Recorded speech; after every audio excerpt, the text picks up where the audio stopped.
Good afternoon, everyone, and welcome to Ken's Counseling Couch. I am your host, Ken Jennings. No, not that Ken Jennings. Yes, the other Ken Jennings. I apologize for the slight audio delay.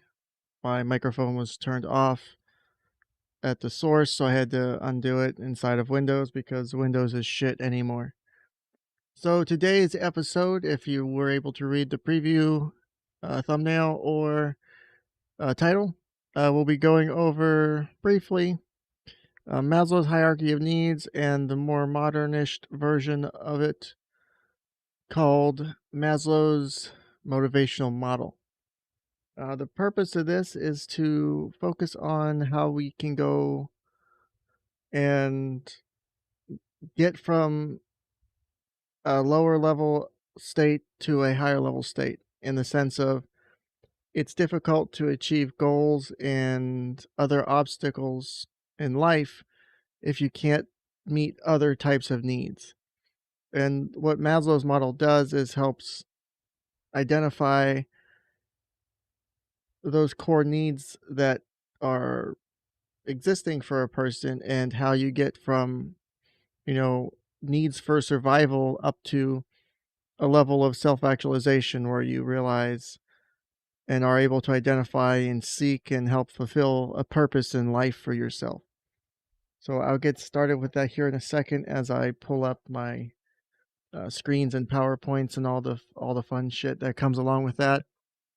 So bear with me as I get that ready. I shouldn't have too much stuff here to add to the stream. So give me 1 second here. I hope everyone's been doing well, and it's been a nice to be able to come back and see everybody, to chat with everyone, and interact with the stream. I've had a really shitty week. If you haven't read my locals, follow me on kenscounselingcouch.locals.com, and you can see any updates on my post. If you subscribe, you can get access to locals only content, which is slowly growing. This week I've had to deal with not only my hot water heater going out, but my AC going out and dealing with some shit at work. So I didn't get as much stuff done and on the chopping block as I would have liked to for this week. So let's see if I can get this slideshow pulled up here.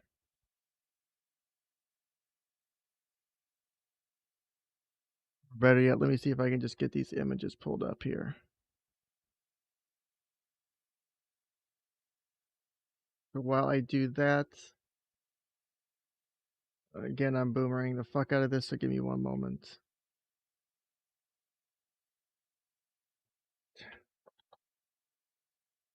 Like I said, it was a very busy week for me, so I wish things would have went a little bit better than they did, but as is life. So let's get this opened in the proper tab. Guest, and let's do it that way.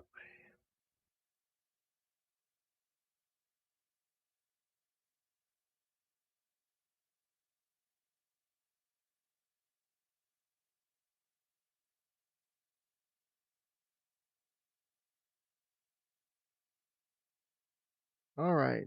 So I think I've got it ready to go here. So let me get that pulled up for the stream. And we'll start with that. So let me share my screen, or at least the window.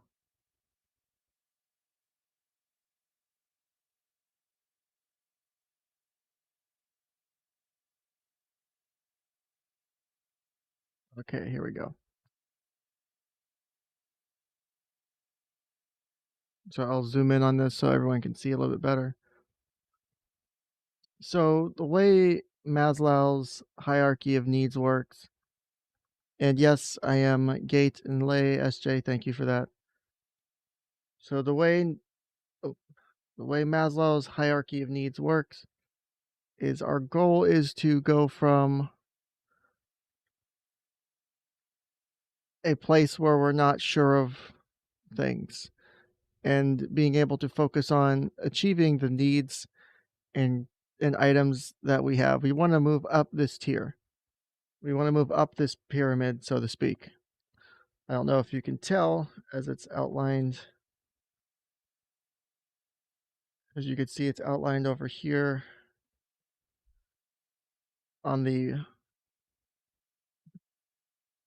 right side of this. On the triangle here, there's a triangle here, or a pyramid, so you speak. Think of the food pyramid from grade school, if it helps you with it.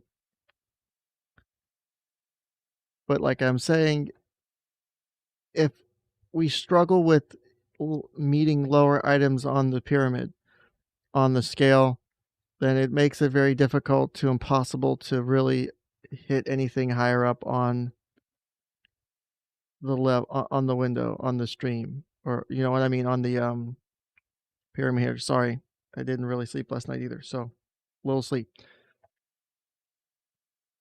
A lot of people struggle with being able to set goals in life and being able to find a purpose in life. And a lot of that comes with struggles with understanding where they do sit on the pyramid, right? So if you're aiming for up here, right, you want, esteem, respect, but you can't get that if, you don't have water for your family, food for yourself, place to sleep, anywhere to actually get good sleep. You're stark naked, being able to breathe. None of that can happen if you don't have these basic core level things met. Now, while I know things like, where is it right here? Reproduction, so sex.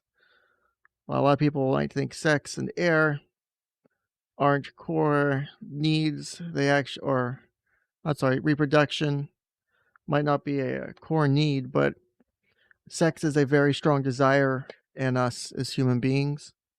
And so when we go without, it can lead to issues. How many wars have been fought over sex? How many negative, you know, experiences have a county, a city, a state, a country suffered because of these basic things? So you can't move forward as a person or as a society really without meeting a lot of these core things first. And I know that sounds a little weird to some, but it does make a little bit of sense as we get more into it. So our goal is to get up here to the self-actualization, right? We want to be self-actualized. And so as this image here says, desire to become the most that one can be. So when we have a state of struggling for things like physiological and safety needs, you really can't get to a place where you can be the most you can want to be, right? Or you might not even realize what you want to be by that point because you were struggling with such core needs like that, right? They're just so out of the picture because you have to focus on where am I going to get food from? How am I going to find a place to lay my head tonight that's not going to, end up with me dead? You know, how am I going to walk around stark naked all the time? These are actually, in a way, really important issues that a lot of people tend to neglect in some ways. And I know Gabe says all you need is love, but the thing is you can't get to love, right? You can't get up there if you're struggling to get to, if you can't have safety or physiological needs, right? Without those, you can't get up to the ability to have love and belonging.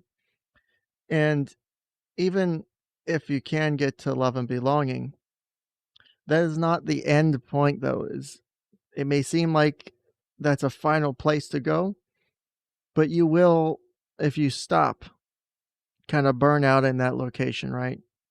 If you don't move your way up the ladder, if you don't move your way into getting, you know, esteem, getting respect, getting, that input from others, getting that ability to, be not only just cared about by one person or loved by one person or your family, but being able to have recognition. And that doesn't necessarily have to be a like, what's the word I'm thinking of? It's slipping my mind. Like a conceited type of thing, like where I'm wanting this recognition and I want to be this big personal, high and mighty. No, it's not necessarily that. It goes beyond that. It focuses on things like how do I oh, I'm switching. I had to fix something real quick on my screen here, so give me one moment. There we go. Now we're back. Okay, good. So to get up to here, to get up to where we have this self-actualization, these can be done kind of concurrently in ways, but you really can't always focus on, the higher ones if you're still struggling with a lower tiered item, right? You can't get to self-actualization if you're not safe, if you don't have a job, if you don't have resources to take care of yourself or your family, if you're sick, if you have nowhere to stay, which kind of comes down here, where shelter at its very minimum can be a homeless shelter, a tent. Moving up to something like property gives you something that gives you more security in your needs, in your physiological needs. And then as you move up into love and belonging, friendship, intimacy, family, sense of connection, these all help reinforce your lower ones, right?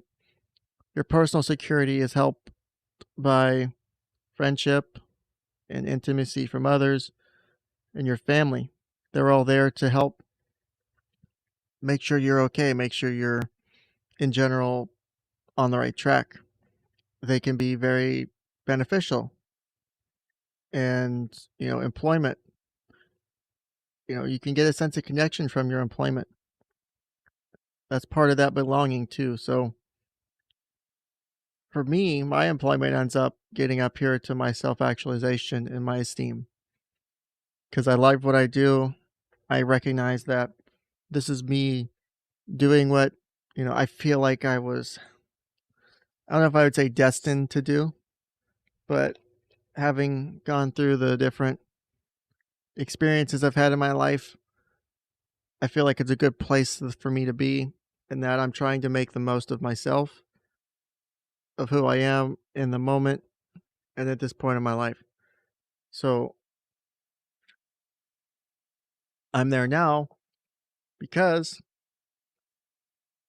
I've met my physiological needs. I have all of these met. I've got this all done. I'm pretty sure I'm confident in my personal security because I have a good employment. I have resources. My health is okay. I have a solid place to stay every night. But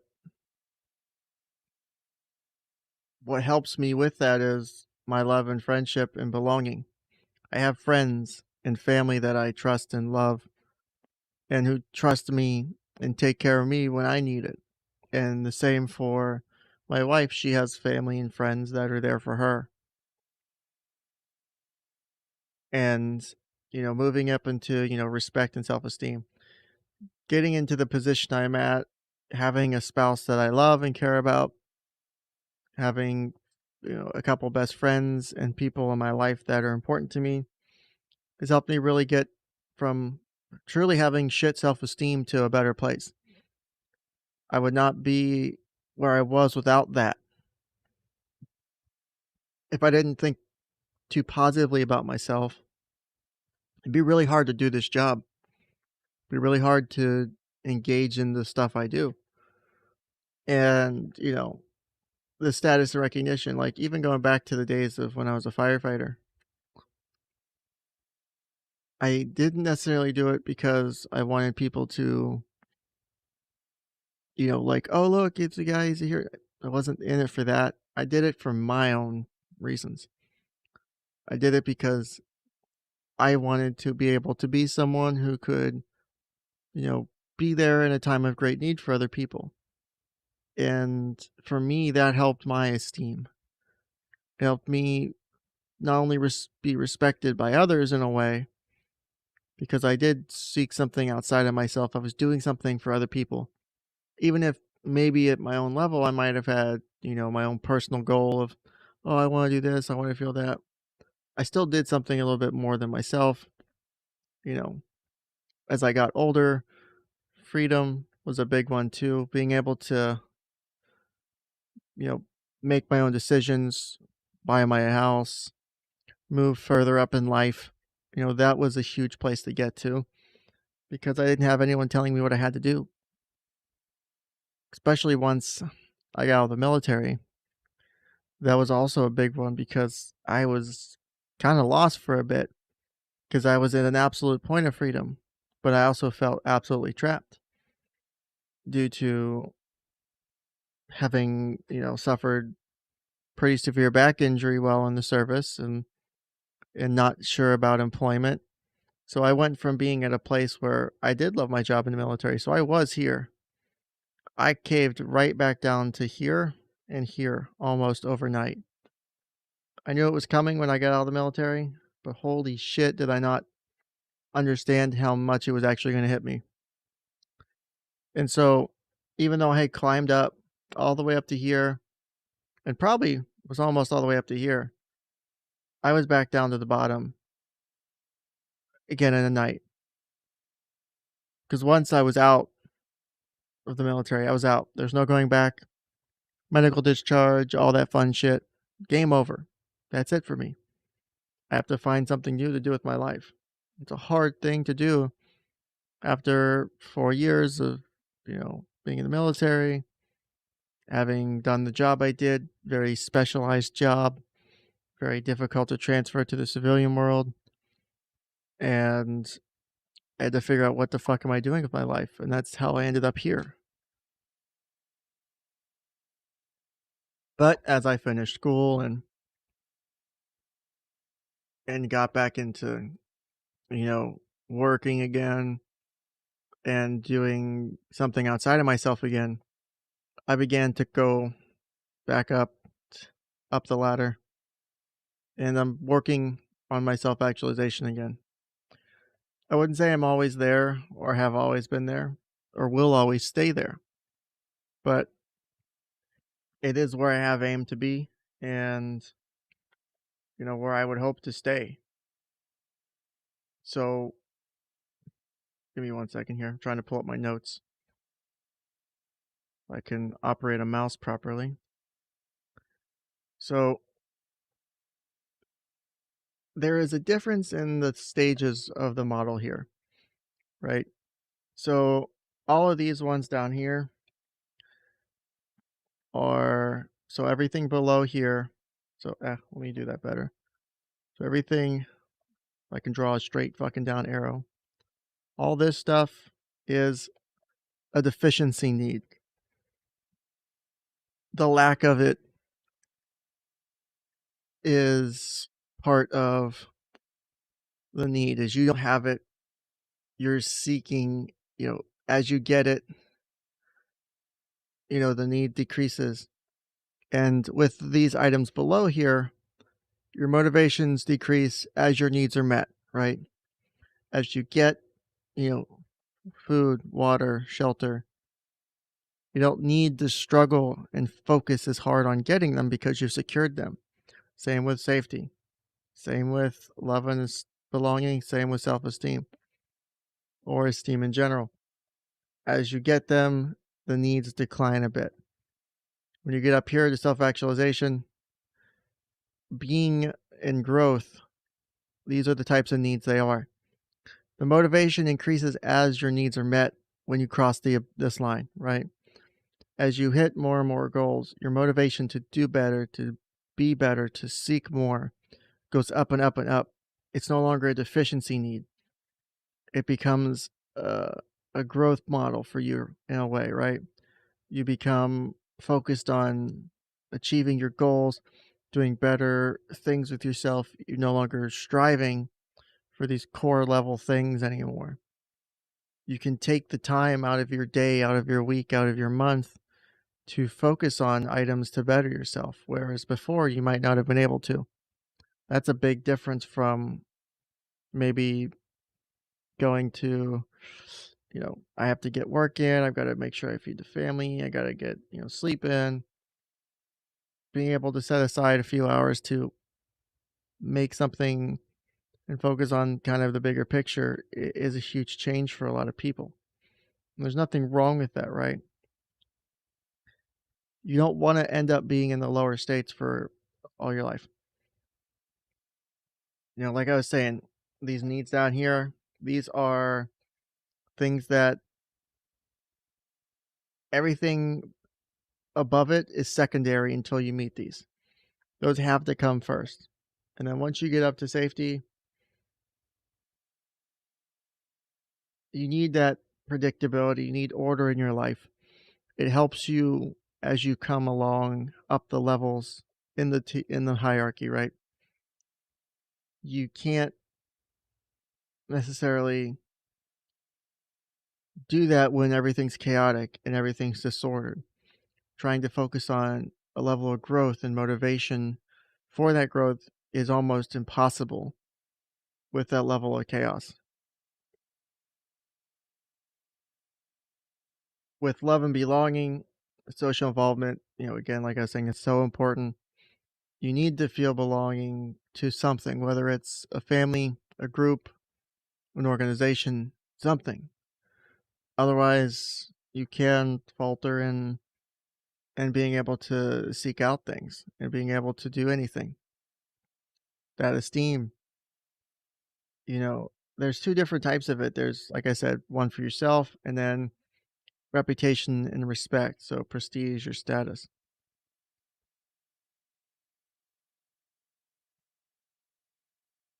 So the first, so Maslow's hierarchy of needs was the first one.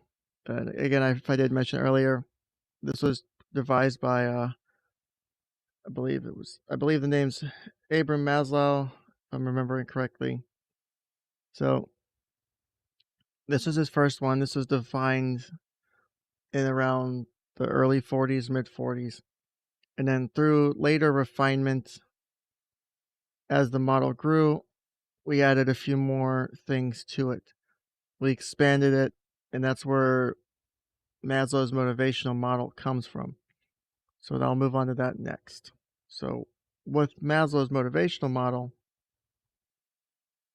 zoom out. I think I'm a little too far zoomed in on this one.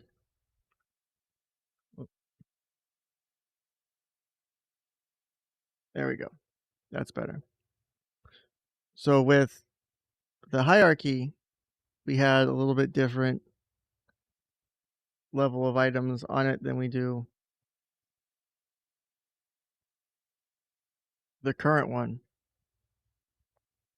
So the things that were added with it were cognitive needs, aesthetic needs,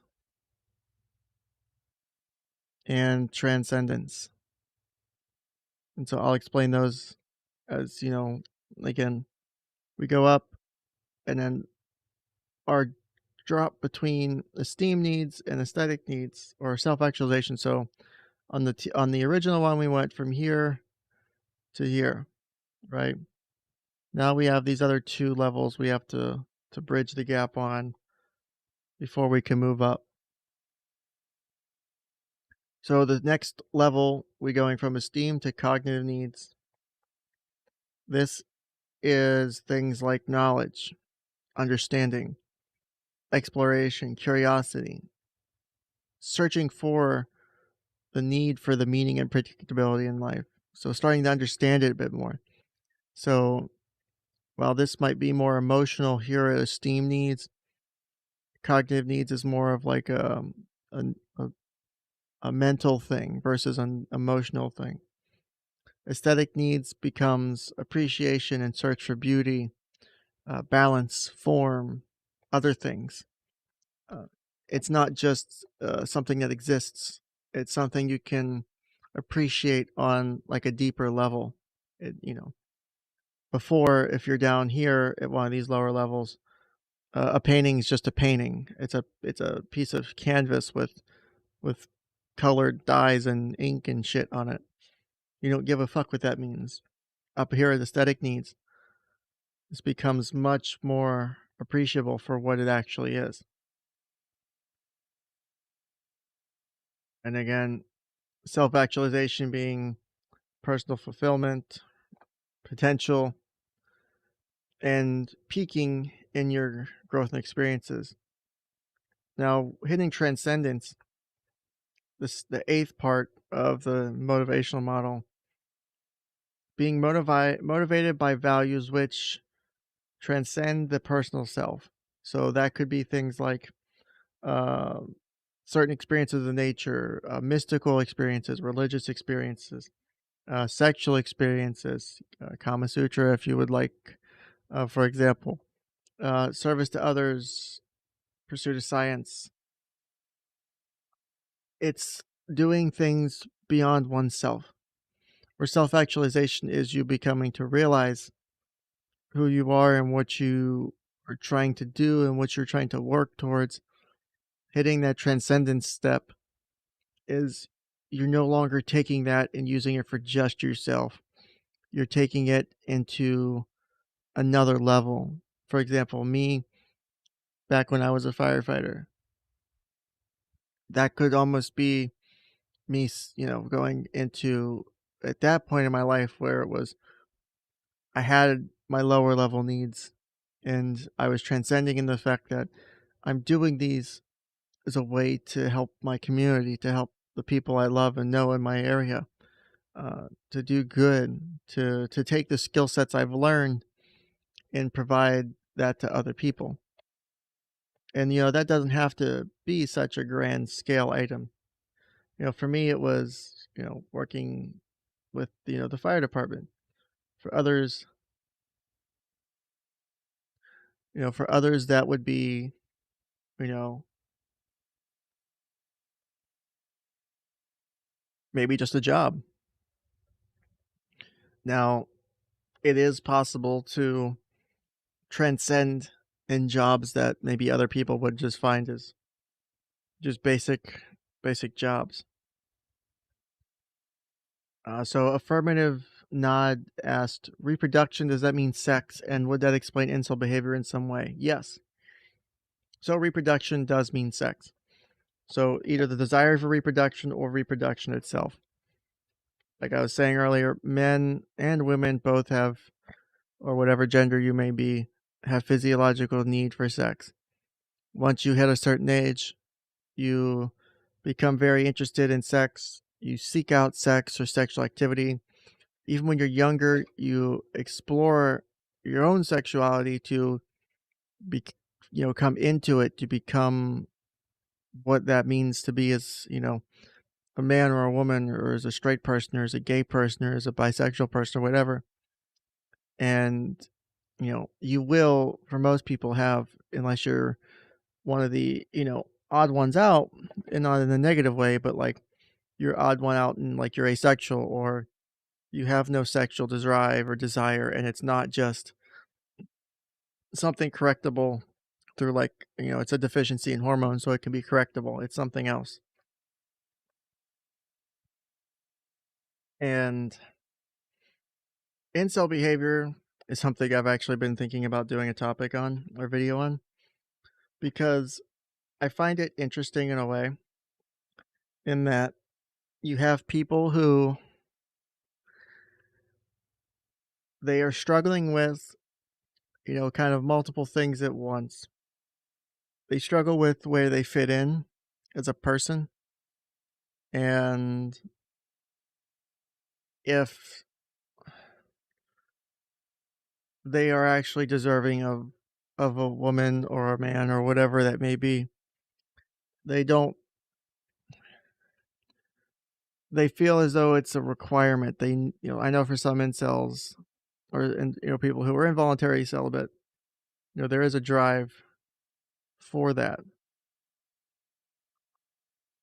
Twisted Puppet asked, "What is asexual?" So an asexual person is someone who. So think of the inverse of it. So someone who's bisexual is sexually attracted to both men and women. Someone that is asexual has no sexual attraction. By definition, they have. So A is without sex, so without sexual attraction. Now, that can be for a variety of reasons. Some of that is probably beyond this very short summary. Some people have truly no sexual desire. I have my wife had a boss she used to work for who, although he had a girlfriend, they rarely, if ever, had sex. And it wasn't because one of them couldn't or wasn't able to perform. He was just not able, he just had no sexual interest at all, period.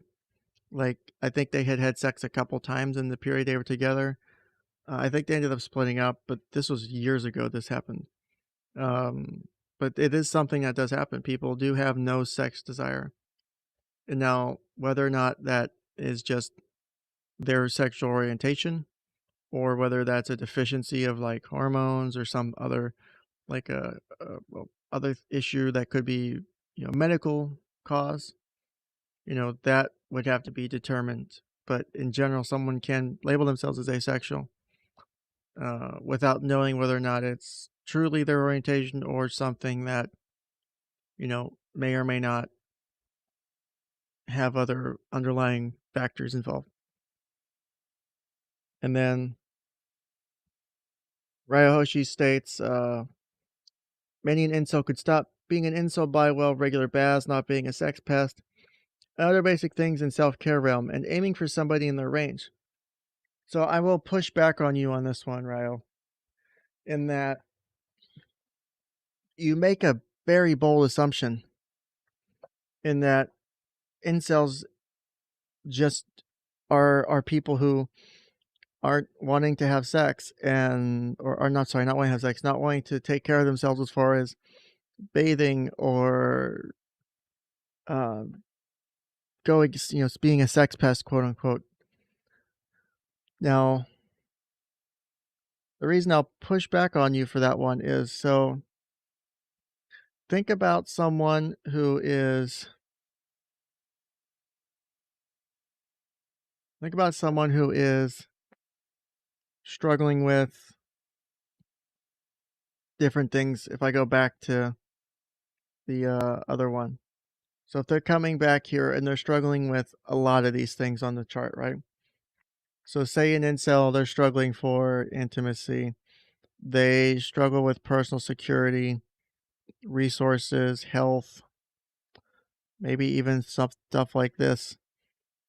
And while they have that sex need, they're not getting it met.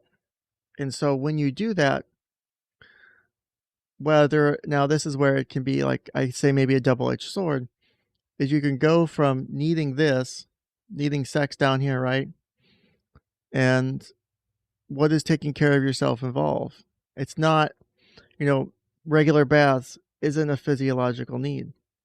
You can go weeks without bathing. Is it potentially disgusting for a lot of people? Yes. Should you do it? Probably not. But it's doable. It's not a need to bathe. It's actually higher up on the scale. That would probably be more of an esteem thing. You could probably get by with all of these and not have to take a bath ever, or take a shower ever, or clean up after yourself ever, because it's not necessary for function at those levels. Someone who is quote involuntarily celibate is someone who feels as though they have gotten to a point where they are seeking this, but they aren't able to get it, right? Some people may be up to that level. Others, they might be at the level of wanting to just have sexual intercourse with people. It's not necessarily, about, you know, wanting love or pardon me, wanting love or wanting a family or wanting things like that. So you can have multiple levels of people in this community that are defined by other things.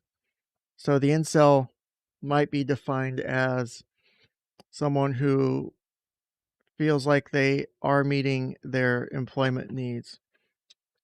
They're getting their resources, their health's okay, their property's okay, they have decent employment, their security's good, and then all of these are met except this one. And then they are in the stage of trying to seek out friendship, intimacy, and family and connection, but they can't get there. Or if they're potentially holding themselves back by accident because they're looking negatively on themselves, you could end up with someone who feels like they cannot get into a romantic or sexual relationship. Now, if you're not at a place where you can actually have good esteem for yourself, like self esteem, you can't feel positive about yourself. I could see one feeling as though they're owed sex or as though they're required to be fulfilled sexual impulses. Real quick, jumping back on Twisted Puppet said, "What if they don't care about having physical sex?" And then someone had said something about like only, and then Twisted Puppet also said like only masturbating. Um, I know there are asexual people who do masturbate, but not necessarily because they're doing it for enjoyment, because they may just have the physical need. Like your body is seeking an orgasm, you want to get off, but you do it because you have nothing else to do, right? As weird as that may sound, but there's no actual sexual attraction in there.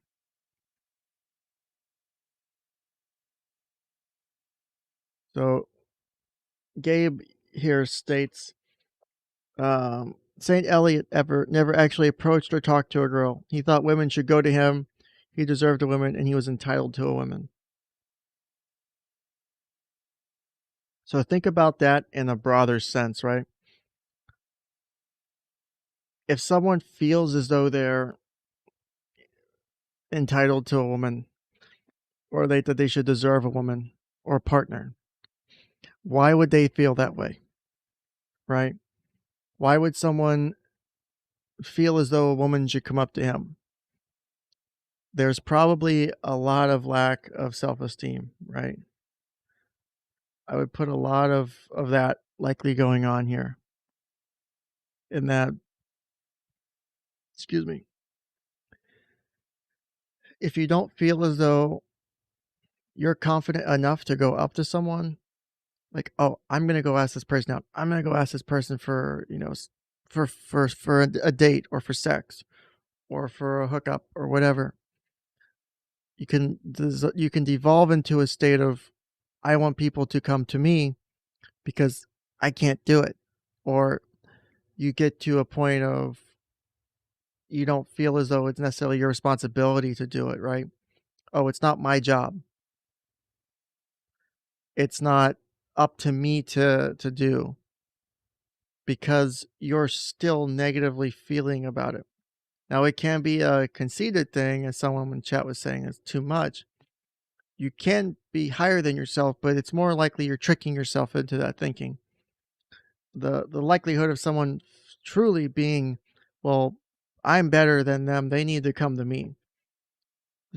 I would aim as probably being lower likelihood than the other.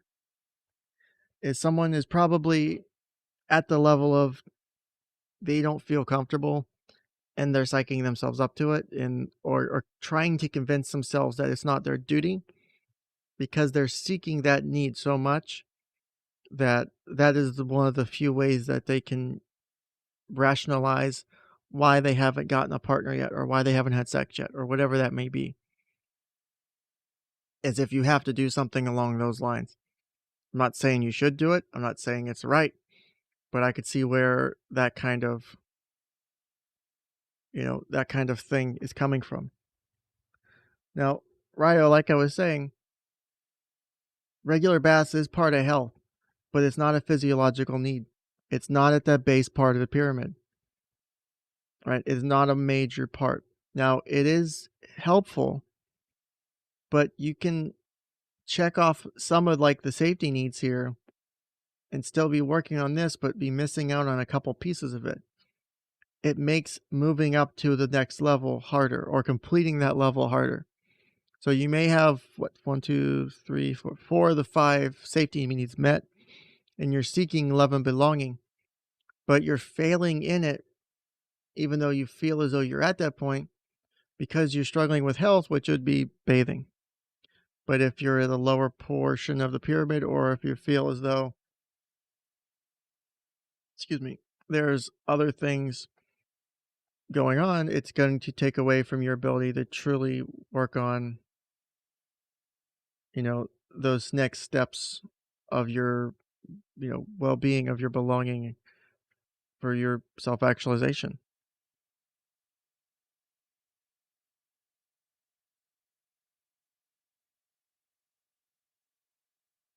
Oh, so Ryo also said that he said, I'm not sure I count somebody as an incel until they're part of the incel community, and a lot exit when they clean themselves up, so to speak. So defining cleaning themselves up, because that could be, taken in multiple directions or multiple ways, right? Just cleaning oneself up could be literally a physical act of, well, I'm going to clean my room. Jordan Peterson it, right? I'm going to make my bed. I'm going to shave. I'm going to make myself look good every day.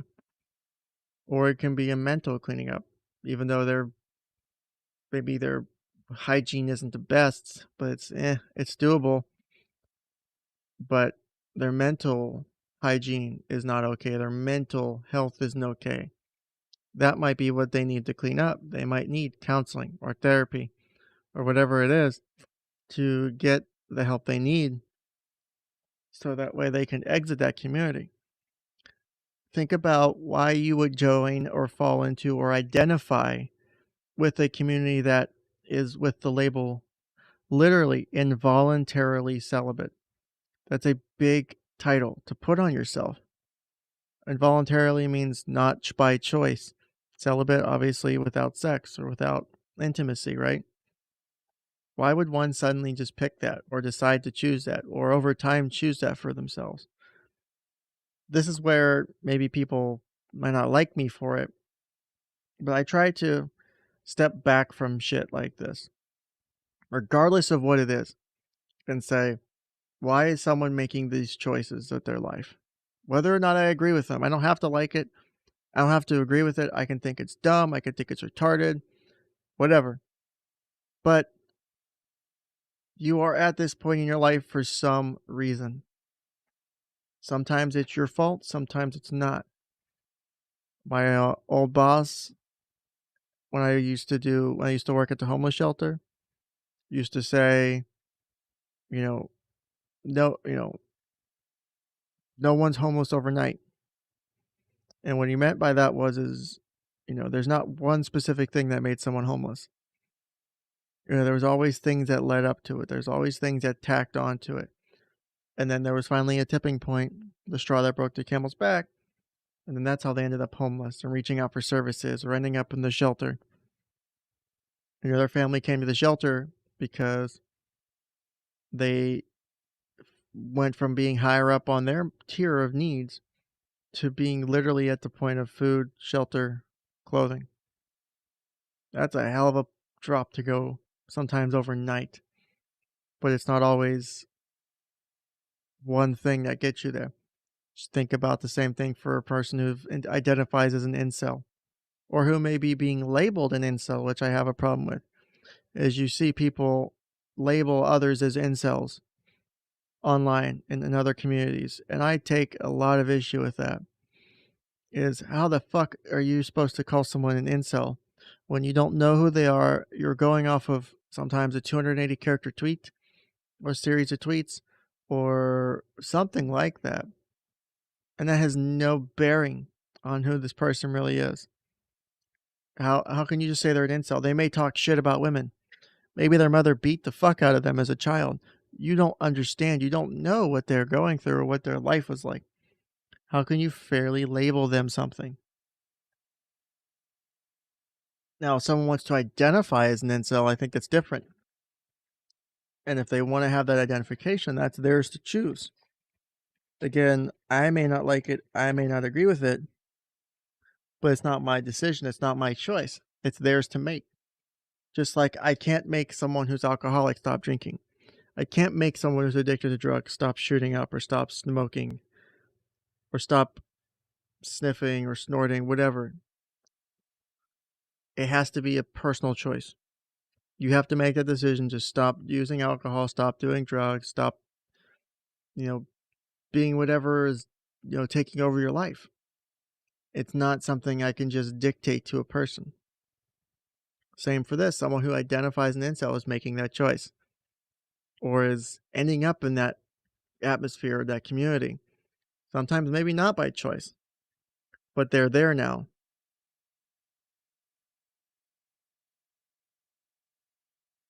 So if we have a person who's there now, it takes them making the decision of, okay, I want to be out of this because I can't force them out of it.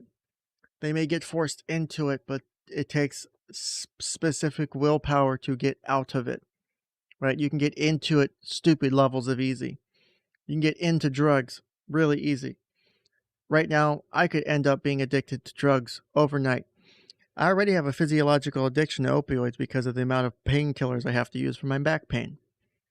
All it would take is a couple slips, couldn't get my meds, decided, someone offers me some stronger stuff, or I take some other stuff, or I steal a prescription from a family member, and I'm on opioid. I'm now using illegal substances, and I'm fucked now. And it takes a specific conscious effort to get off of that and to get back to, a level of being okay. And it's not always easy. Also, real quick, I need to run and use the restroom real quick, so I'm going to mute myself, but I will be right back. I promise I'm not going anywhere. Just give me like 1 to 2 minutes, ladies and gentlemen.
All right, I am back. Sorry for the delay. I had to take care of one more thing while I was out using the restroom.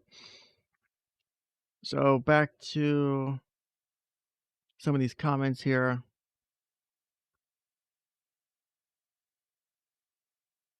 Let's see, just skimming over them.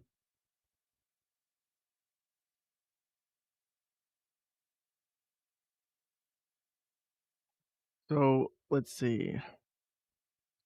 Platinum Lemur states that, you're not homeless overnight. In my life and experience, it took a lack of care and concern from family and trying to hide it from friends, but because I came from the shame of a family of alcoholics, it was many steps for me in and many more steps out.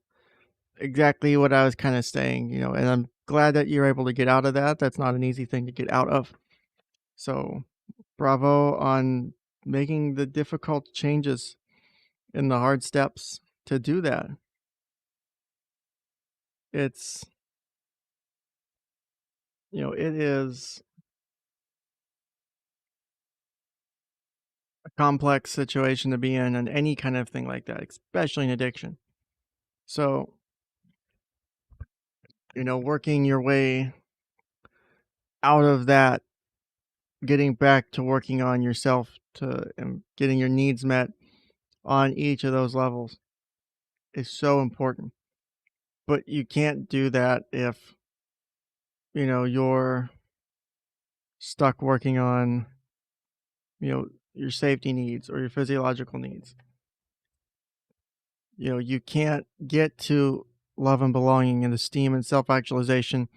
Or if we go to the newer model, transcendence, if we are struggling a lot with just being able to function because we need alcohol or a drug to get by, or because we're using it as a way to get away from the world. You can get way more benefit from climbing this pyramid of need and getting to self actualization. And it becomes such a better way to deal with stress and to get help for your own self by not needing to rely on something like a substance or an activity, that would normally be a way to get away from, or to help take off the edge of some of your things. I get, even though I have a lot of stress sometimes that comes with my job, I get a lot of, balance with that in that, I helped make someone's day a hell of a lot better. I made someone go from 0 to 100. I helped a family repair a lot of its ongoing issues. I'm helping kids deal with the struggles of a divorce or with, other issues going on or with, the different fears or issues that might be going on with their families or with their homes at the moment. So that's how I can, not need to say use drugs or alcohol to, deal with the stress of what I'm going through. Now, don't get me wrong, I have a lot of other personal stress going on right now. I've got a water heater that fucked out on me. My AC is not working, even though I've traced down what I thought were the issues. I've already replaced one part. I've got a second part on order because I can't blow the money to have someone come professionally look at it and fix it right now. So it's me with my multimeter testing my AC unit to figure out what the fuck is wrong. So I ordered, a $20 part. I got another $20 part coming in a couple days. Hopefully that fixes it. If not, then I have to possibly bring someone out here. Me and my wife, my wife and I, we've been stuck in this house in a very hot climate in the south for the last several days. And like right now, the inside of my office is almost 85 degrees. I've got one fan on running underneath my desk to help keep me cool while I'm doing my show with you guys. Because one of the things that helps me calm down and chill out is literally doing shit like this. Just coming on here and bullshitting with people, getting on stream or getting in chat and just fucking off and having a good time. Or sharing some of the information I know, sharing and helping people with this. If someone can watch this, if someone can see this and gain something from it, it's kind of me to me the same as having a session with someone, helping them see, oh, this is the shit I need to work on. This is the shit I'm dealing with. And here's how I can balance it out for the better. And this is almost a substitute therapy in a way for myself, but for other people too. And again, this is not therapy. Don't take this as therapy. Go find your own therapist. The whole legal disclaimer shit. So,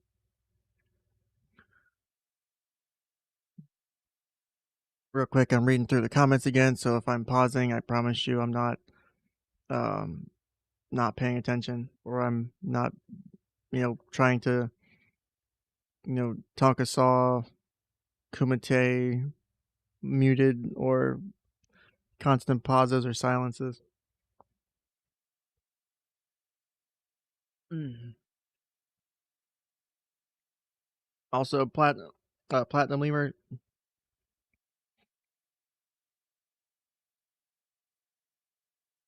said if tagging me, if at all possible, stay out of addictions. One thing I didn't have: safety needs unstable as a child or a lifetime pattern.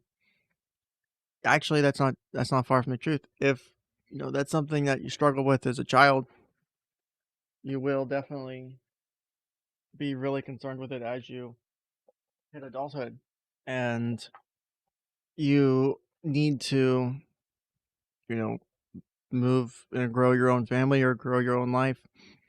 If you grew up without much money or without much concerns like that, or if you were being physically abused or emotionally abused, that's always going to be on the back of your mind, and it's always going to have some form of influence on the decisions you make, on your survival.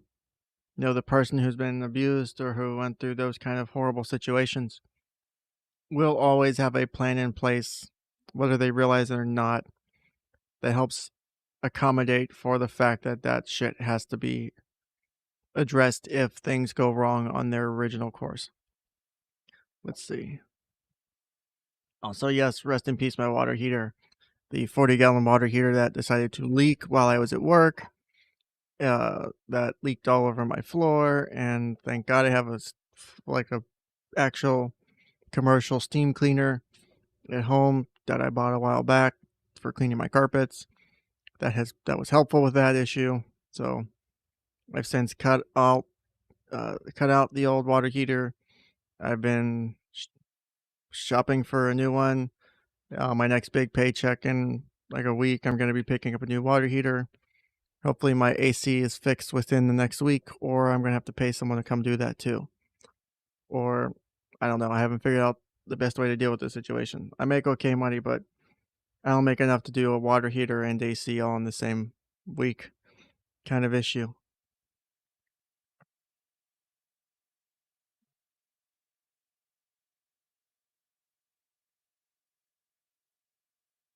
And I'm not saying so far. I'm not saying that showers are a luxury in the sense that you should never take one. And if you break society down and go back to core elements, right now a lot of people in in this in the society we live in, most people have their physiological needs met. A lot of people have their safety needs met. The pandemic threw a lot of people's safety needs up in the air.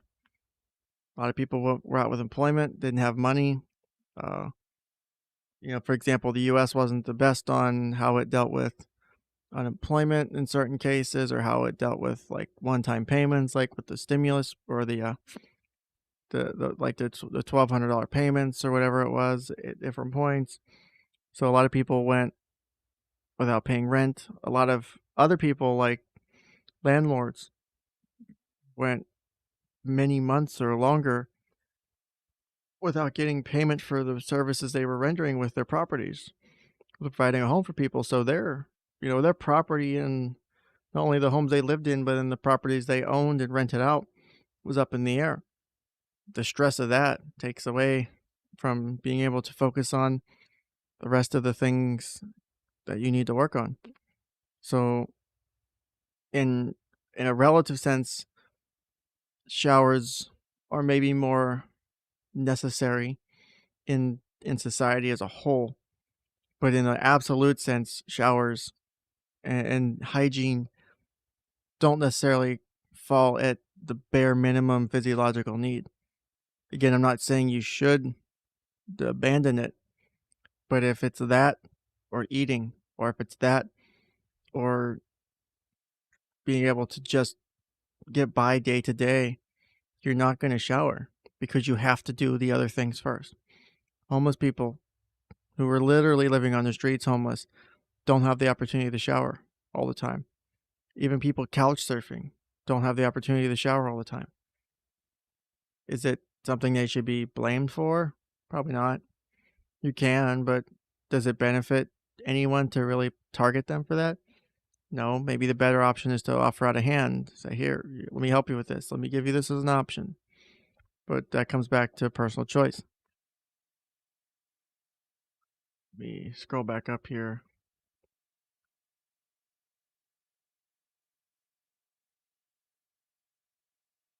Also, yes, Ryo, I have not only a nice cold Mountain Dew, I have a very nice and ice cold, well, it's kind of warmer now since I've been sitting with you guys for about an hour. Cool Blue Gatorade to help balance out my hydration. Also, fuck you with your Great White North cold shit.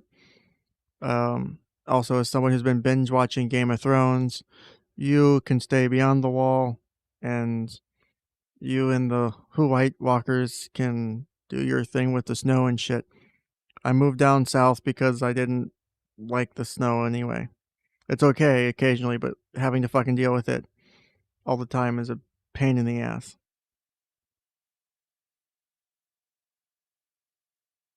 And where I live right now, the tap water is pretty hot as far as, I mean, like I was been looking at hot water heaters and like tankless hot water heaters, and it tells you that the ground inlet temperature for my area is like 70 something degrees or more, which, okay, cool, I'll fucking take that. That's nice. So, a cold shower where I live isn't like stupid cold. It's still cold, but not stupid cold. So, it's a bonus.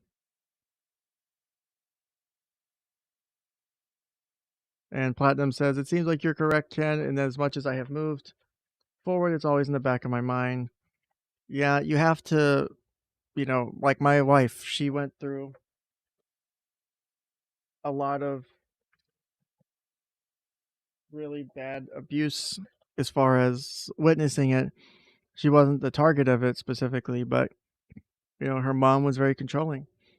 She watched her brother and sister, get physically abused. She was never the target of it, which in some cases might be worse, depending on how you view it, because she was helpless. She couldn't do nothing. She was the oldest, and she had to watch her two younger siblings, get us physically beat. And so she's constantly worried about their safety. Even as adults now, even though right now she has a big problem with one of her siblings, she's still concerned about their safety and well-being, even though she's, you know, trying not to be. It still shows. I can still see that, you know, and it's not her fault. It's because that's what she grew up with. She had to make sure she was taking care of her siblings. A lot of cases she didn't take care of herself. She's always been willing to, sacrifice for her siblings or for others versus take care of herself. I've been the same way. But one of the lessons I had to learn in multiple areas of my life was being, being able to take care of myself first, because if I can't take care of myself first or focus on my own safety or well-being, I really can't help other people, you know. Also, Lost Bullet stops in and says, "Hi, Ken. It's good seeing you." And same for BLT. How you doing? Also, Ryo, speaking of the pandemic, social interaction falls where on the pyramid, given there were people who spiraled into depression with the lockdowns? Yes, good point. So I would say of where that falls on this would probably be in here. Social interaction, probably big on love and belonging, because you need friendship, And intimacy is not just physical intimacy, it's emotional intimacy and sense of connection, right? Being able to be part of things, being able to talk to people. I had so many clients I can't even speak of have had some issues or issue related to the pandemic be reasons they're in therapy right now. I've got a young teenage girl who, due to a lack of social connection with people, sought out social interactions online, was defying her parents because she couldn't be in school. She couldn't hang out with her friends because she couldn't engage in her normal relations. She was also at some point pulled from school, pulled from social media, isolated effectively, unintentionally, kind of, in a way, but it made things worse. And so that caused a lot of issues for her. I've got other kids I do counseling for who just the pandemic in general being, going from seeing people in person all the time to seeing them on Zoom or seeing them on, FaceTime, not leaving the house much at all or at all. You know, one of the biggest things that I loved about my workplace so far during the pandemic is my workplace didn't mandate using masks at work. We were optional with wearing masks. We told clients that they were welcome to wear them, but they didn't have to. Most people didn't. I've had probably 10% of my clients wear masks from since I've been working there through the pandemic to now. And even at the heights of it, people were, not really wearing it. Thankfully, because there's so much you miss when you're talking to someone with a mask on. Facial expressions, that's such a huge, huge part of communication. Watching someone's lips move, huge part of communication. How the fuck can you really see what someone's thinking if you can't see what their feelings are showing on their face? It's like talking to, one of those gray NPC memes that's got like a fake, like the big smile or the big frowny face, and that's it. You can get maybe a generalization of an emotion. You can't really talk to someone and communicate with someone the same way as you would in person without a mask on. Same with video chat, with telehealth. I had to do telehealth with a lot of younger clients initially, and thankfully, my new place I work now, you know, I don't do a lot of telehealth. I've had maybe 2 or 3 telehealth clients. And I'm glad for that because there's so much you miss or so much that can go missed for not only myself but for the client in doing teletherapy. You can't read emotions the same way. You can't see what someone's truly thinking when you have that going on.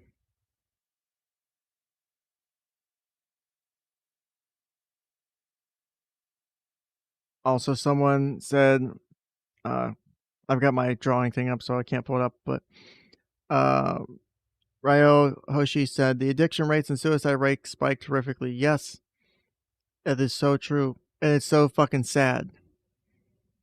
I can't tell you how many people died to suicide during the pandemic.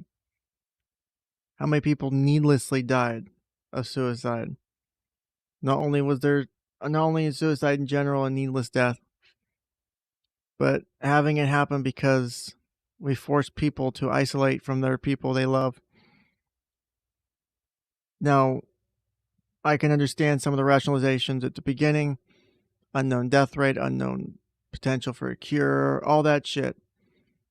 I get it. Doesn't mean that, you know, the cure wasn't more harmful than the virus, that the treatment in the moment wasn't more harmful than the virus, that taking people away from everything they know and everything they love and locking them in their houses and keeping them from that wasn't more harmful in the long run. Would we have been better off to send everyone to school and to work and let the deaths flow as they naturally would? Would less people have died of suicide? Probably. Do we have more suicide deaths to account for than deaths that would probably have been from just continuing to work, continuing to go about our normal business? Yeah, I think it would have, you know, I think we'd have had less deaths total if you consider suicides and addiction issues, child abuse, all the things that have spiked with the pandemic and with the lockdowns. I think even worse of the whole thing, and going off on a whole fucking tangent here. No one clip this and send it to Susan. But you have people being told initially 2 weeks to flatten the curve, 2 weeks to flatten the curve. Everyone can just sacrifice for 2 weeks. We'll flatten that curve. We'll go back to normal, or we'll start to taper things down. 12, 13, 14 fucking months later. 14, 15 months later, we are still keeping people locked in their fucking homes. Look at Canada. If you watch Viva Fry, look at his fucking country. Look at his Quebec, I think the province he's in. Look at the horrible shit they're locking people down. I think, what is it, Oregon or Washington State? I think it's Oregon is actually trying to implement vaccine passports to go fucking shopping. So if you want to go without a mask, even though the CDC recommends, you can go without a mask now if you're vaccinated, Washington or Oregon wants you to prove that you were actually vaccinated to enter a store without a mask. We went from 2 weeks to flatten the curve to, hell, I feel like it's going to be 2 years so that if we can prevent just one death, just like with school shootings, if we can just prevent one gun death, or if we can just prevent one this or one instance of bullying, then we're good. We can then go back to normal. I feel like that's where we're headed for a lot of places, and that's a scary place to be, because that's a place of absolute control and an absolute sacrifice of freedom, and that's not okay. As much as I hate to see someone end their life or to hurt themselves or get addicted to stuff, when you take away someone's ability to have their own choices in life, be able to go to work, go to school, risk their life if they want to, if they get sick, there's less control over their whole lives in general. Because when you take away a portion of it, the rest of it goes with it. It's not as simple as, well, I'm just, we're just not going to have you come into work. Everything else will be fine. Everything else is good. No, it doesn't work that way. Everything else is not good. Everything else is way wrong. That's a problem. That's the big deal. Why I don't think other people see that, I don't know. I guess it is what it is, right? But I hope that whatever happens moving forward, we don't have needless deaths through things like suicide because of shit like this. I don't like it. It disgusts me and it depresses me. I wish things were other ways. I wish there was, less graves that we had to dig because of all this shit. Less families that had to go without loved ones. If you watched the very first episode of my show, you remember the video clip from the TV show Blacklist. Suicide is like, a suicide bomber blast going off. The closer you are to the bomber, the more impacted and hurt you are by it. And so many people had no control over what happened. As Platinum Lemur's stating, that the nursing home deaths, those people are already vulnerable to begin with. They're already sick or dying or ill or elderly or whatever it may be. Now their lives were taken from them needlessly, probably. Over what? How many lives did we save, or how many lives did we kill in the process? I don't know. All I know is it's sad to watch the outcome. It has been depressing to watch the outcome, even with what I do. When I have kids come into my office and cry or are upset or feel so isolated and alone, they end up making very poor choices that they are deeply regretting. And I'm having to help a young girl work through her desire to seek social interaction, causing her to make some very dangerous choices, and choices she, has issues with her own self-respect on, and feels disgusted by her own behavior, and I'm having to deal with that with her. All for seeking out a social connection, not even a sexual one, just some sort of social interaction. And people took advantage of her, and that was wrong. And you tell a young teenage girl how to deal with that, how to be okay with that. It's hard, and she's not the only one I've had to deal with stuff like this on. So, am I, am I ranting here? Am I probably venting a lot? Yes, but this all kind of comes back to the whole topic here at hand. This child, this teenager, this barely a teenager now, couldn't get the intimacy, the friendship, the family connections. Because family isn't just your biological family, it's the family you make with your social connections, your best friends, your social networks, right? That's a family in itself. I was in the fire department. The people I worked with and the people that volunteered with me, we were a family. We would have died for one another. I would have died for them. That's what family does. They were my brothers and sisters, no different than anyone else. I see them the same now as I saw them then, as I saw them before. And having all that taken away from people, it's just so rough, especially on a child or children or young teenagers. They don't get the world as adults do. They don't get the higher concepts it is. You know, I always tell parents and kids, your view of the world is like a 10-year-old. A day for you, a week for you is much different than a day or a week for an adult. When you're 10, how many years do you actually remember as far as memories? At 10, you might remember memories from what, age 3, 4, maybe 5, depending on how good your memory is. So you might have at the most 7 years of memories. Your day is so long compared to mine. Now take a year of that and put a child through that. In some cases, now more than a year of that and put a child through that. How do you, as an adult, as someone who has the ability to say you can go back to school or you can't, force someone through this kind of torture who can't even understand why? They get told, oh, it's for safety, it's to help save lives. But they don't understand the role that the lack of social contact and social connection has on someone. They don't understand that, oh, well, 2 weeks, it doesn't seem that long. When 2 weeks turns into 2 months, turns into 6 months, turns into 12 months, that 12 months for a 10-year-old or a 12-year-old or a 14-year-old is a hell of a lot different than you or I. And you just taken not only their normal social connections, you've upended their daily routine.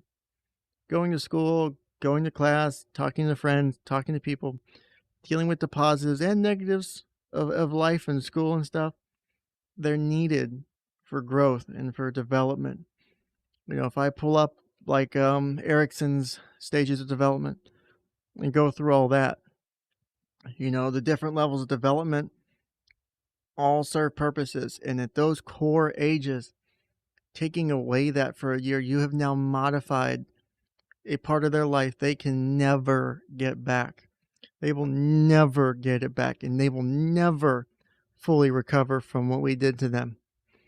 And we as adults have to be okay with that somehow now. Some people are okay with what they chose to do with this. I don't know how.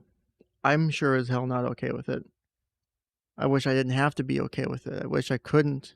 I actually wish I could find a way to be okay with it, but I can't.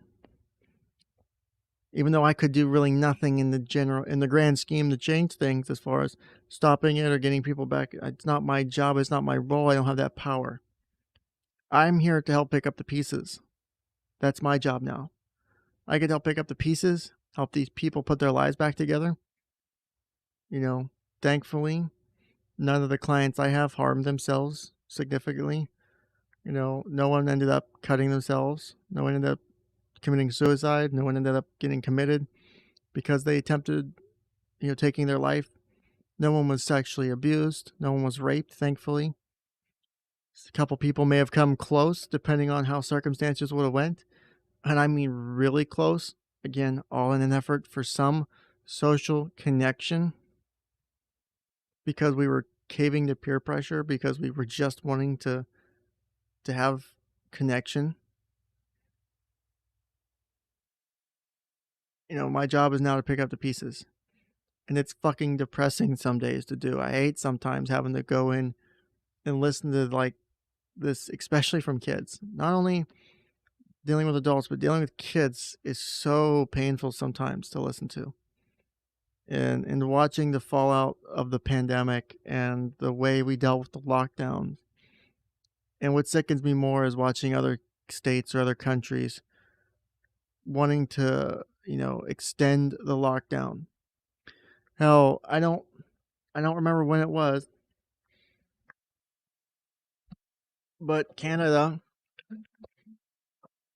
I think it was a Canadian school district or school, was talking about, students who or children who tested positive for COVID needed to be isolated from not only the public but isolated from their own family. How can you publish that? How can you say those words out loud? Let's take a kid and stick them in a fucking room and not talk to them and not interact with them for 2 fucking weeks or more. You want to do torture on a child? That's how you do it. You want to punish a child for no fucking reason, no fault of their own? That's how you do it. You might as well waterboard them because they probably would have been better off, because that's a trauma that might be easier to overcome than having suddenly your family say, we can't talk to you. We can't have you around us anymore for the next couple of weeks.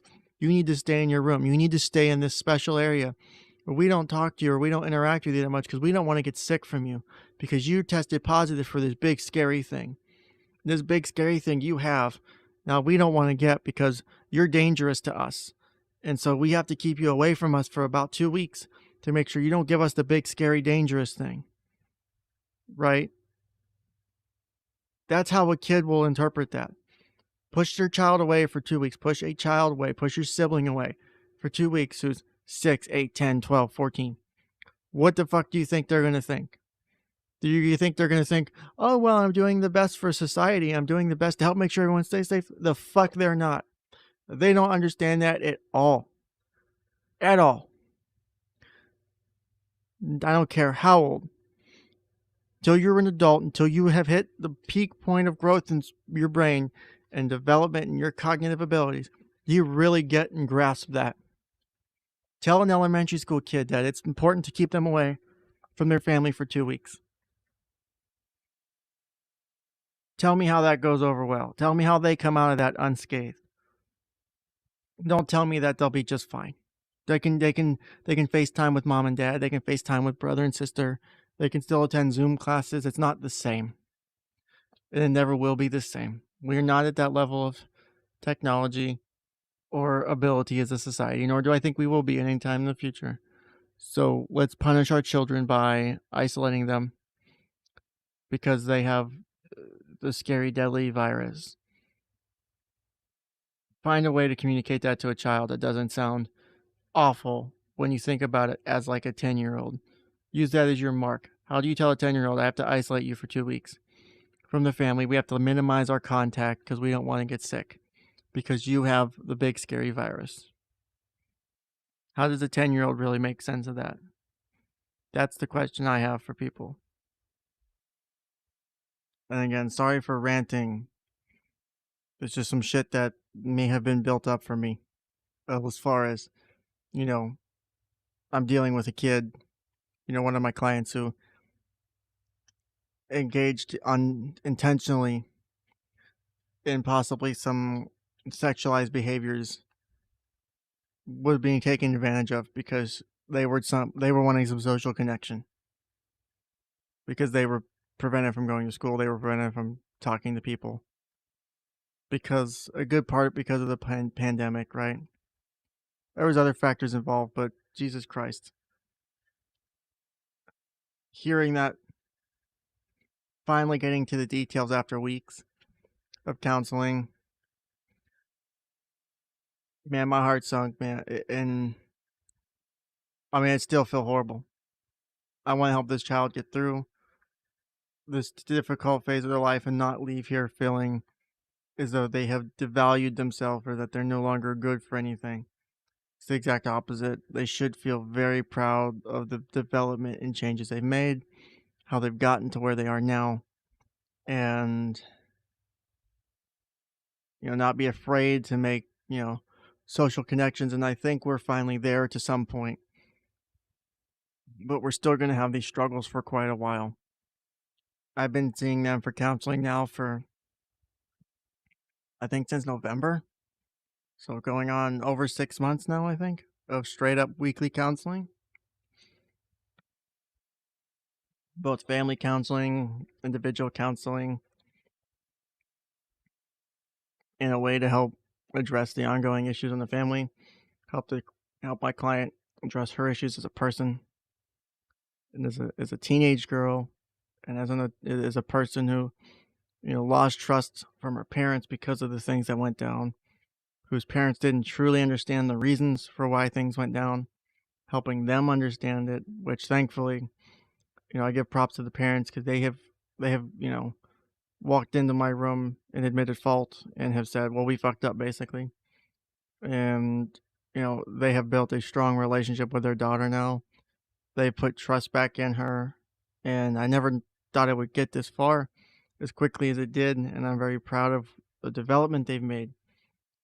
But this will probably be something that sticks in the back of the mind for a long time. Maybe just a little bit, but it'll still be there.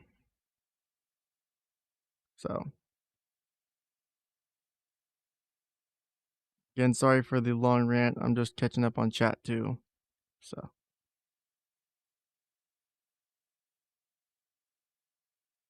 I will disagree with you on this one, Rao. Connection possibly belongs at the bottom of the pyramid. Yes, I can see where you're thinking that logic is, but it's not. Because can you really set aside time and have true social connections when you're struggling to eat, when you're struggling to find a place to lay your head that won't end up with you being killed, when you're struggling to um, just find an old t-shirt to throw on your back? Ignore the sex or reproduction desire or physiological need for the moment, just the rest of it, making sure that you have a job. Can you really take the time to dedicate to social relationships when all of that other stuff is up in the air? It's no guarantees. That loss of a job could mean having a place to stay, having a nice apartment, or even a shitty apartment to sleep in, to living on the streets again. You can't go to the bar and hang out with your friends. You can't spend an hour or two on the phone texting or calling and chit chatting because you have to focus on every other core need. Taking care of yourself, making sure you're safe, making sure your family's safe, making sure they're fed. Social connections will drop because you cannot focus on them to the same level you can or you need to with the other stuff. Not that you shouldn't have them. I just don't believe that you can do that to the same level.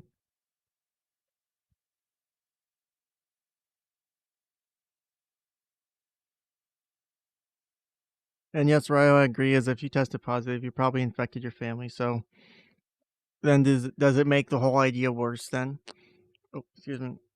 Does it make the whole idea worse then that we isolated our family?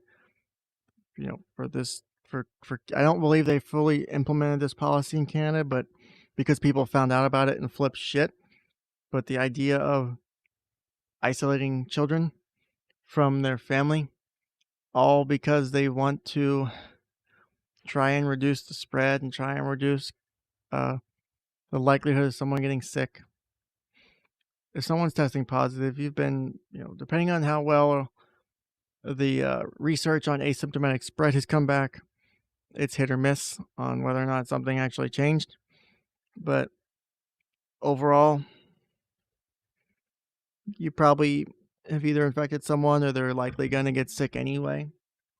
I mean, myself, I don't know how, because I've been working in an office environment, with patients who live in all different walks of life. I haven't worn a mask at work ever. Um, I haven't been wearing one really recently since my state's actually free and has been since before the CDC changed their mandate. But even now, I went to Walmart last night to pick up dog food, didn't wear a mask. I'm not vaccinated. My wife has got her first vaccination shot. She's getting her second one next week, I think. Um, she's been making fun of me or poking at me because I haven't gotten mine yet. I told her, and that's true. I've been wanting to do my research on which vaccine I want, but I also make the joke about I don't want to get autism from it, which she hates. But I digress. I somehow have managed to not get a positive COVID test, or even have the antibodies. I've been tested for the antibodies, and I have no antibodies, so I've never been infected or exposed to COVID. So either my immune system is fucking good, or I've just been damn lucky. And, yeah, I'm probably slightly higher risk because I do have sleep apnea. So I do stop breathing at night because of my meds. So my body forgets to breathe basically. So yeah, having a respiratory issue would be kind of dangerous for me. But, overall, it is what it is. I'm more concerned about my wife getting it versus me because she is actually higher risk than I am. So, man, we definitely veered way the fuck off course here, didn't we? And yes, Platinum Memer, I may have vented away quite a bit today. It's not the direction I intended this stream to go. I intended to discuss Maslow's hierarchy for a bit, and then maybe bullshit with you guys. But this was definitely a different direction. And then tomorrow's stream, depending on my work schedule, if we get the chance to do it, what's going to be was or may be going over how to become a counselor / therapist / whatever. Because I had someone I talked to for about an hour or so. I think it was an hour and a half the other day on Discord and voice chat, in a private one-to-one chat on how to become a counselor because they're interested in pursuing the career field. And, they wanted to ask for my advice and wanted to ask for my input, which I was happy to give. I'm always happy to give that information. I love what I do. I love being able to make the impacts that I have. I always tell people, especially when I work with kids, I'm like, somehow kids like me and I end up working out well with kids as far as clients. I don't know how. I'm just assuming I'm doing something right. So I'll take that as a win. So I'm always free to share my info. So that's what my goal for tomorrow was. That or just a completely random chat. It would depend on if I get a chance to actually put together the material to go over that. Because I actually do have to put some material together to go over that properly. So if I don't get a chance to do that, I'm probably going to just do some random thing tomorrow. So my wife's schedule changed. So Sundays and Mondays are my definite days to. Sundays will definitely be good for doing streams from now on for the near future, and then Mondays for the next month, definitely days to be able to do streams in the mornings or / early afternoon. Not for long if it's early afternoon though. And then after that, it'll really depend on what other things I've got going on.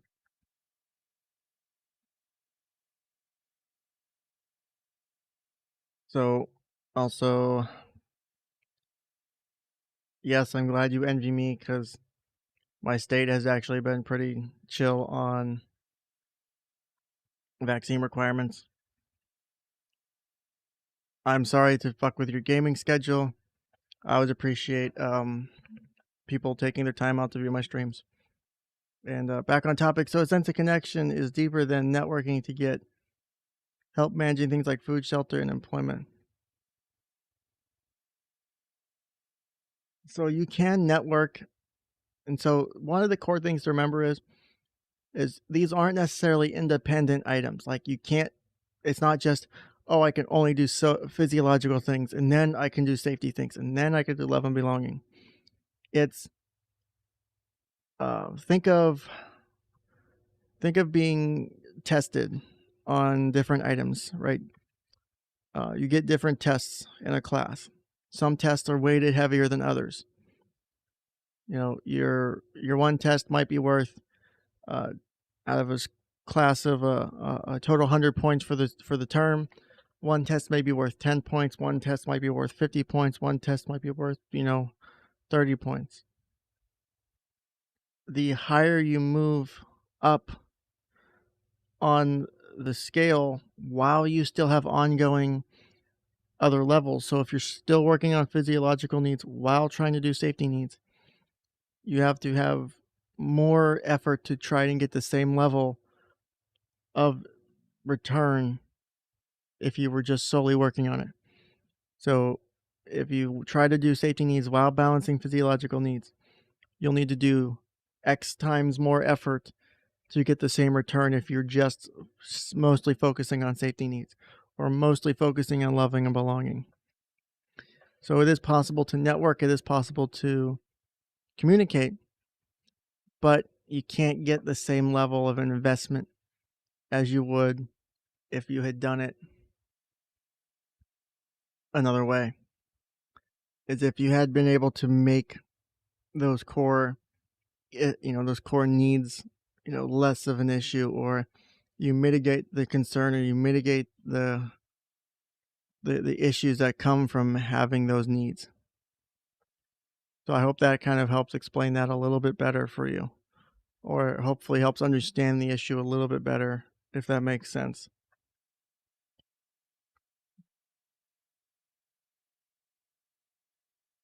So while I'm thinking about it, let me pull back up my some of my notes here. So, I kind of went through different parts of what it means to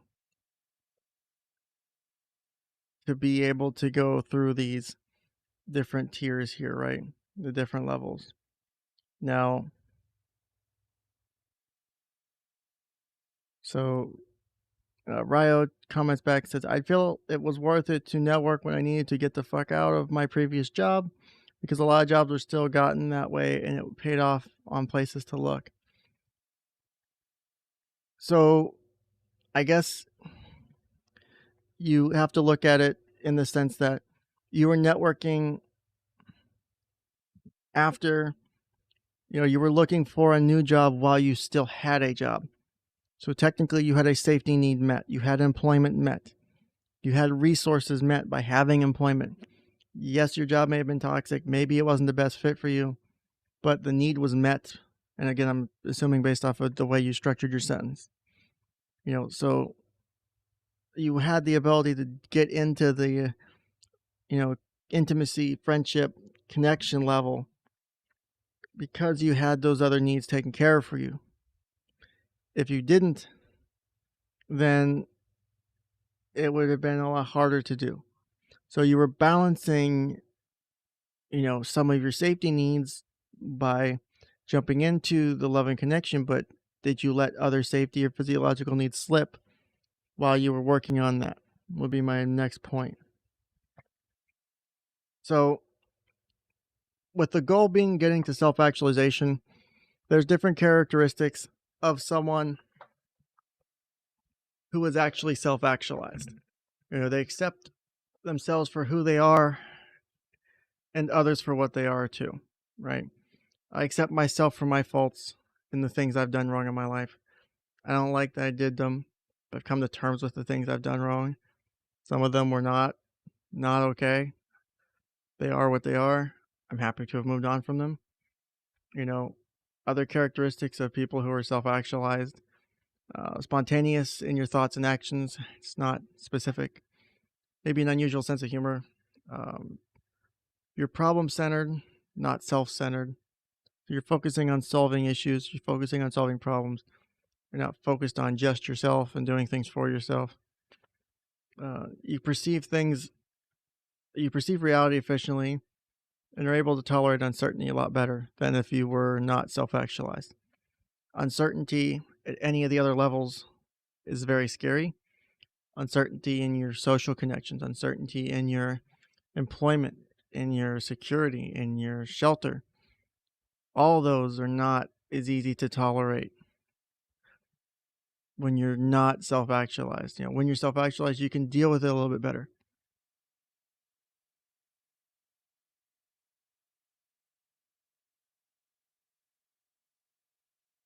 And Ryo said, "Yeah, it was a toxic job. I actually quit before having the next job because it was that toxic. Because it was that toxic, and I needed to get the tip, the IRS in."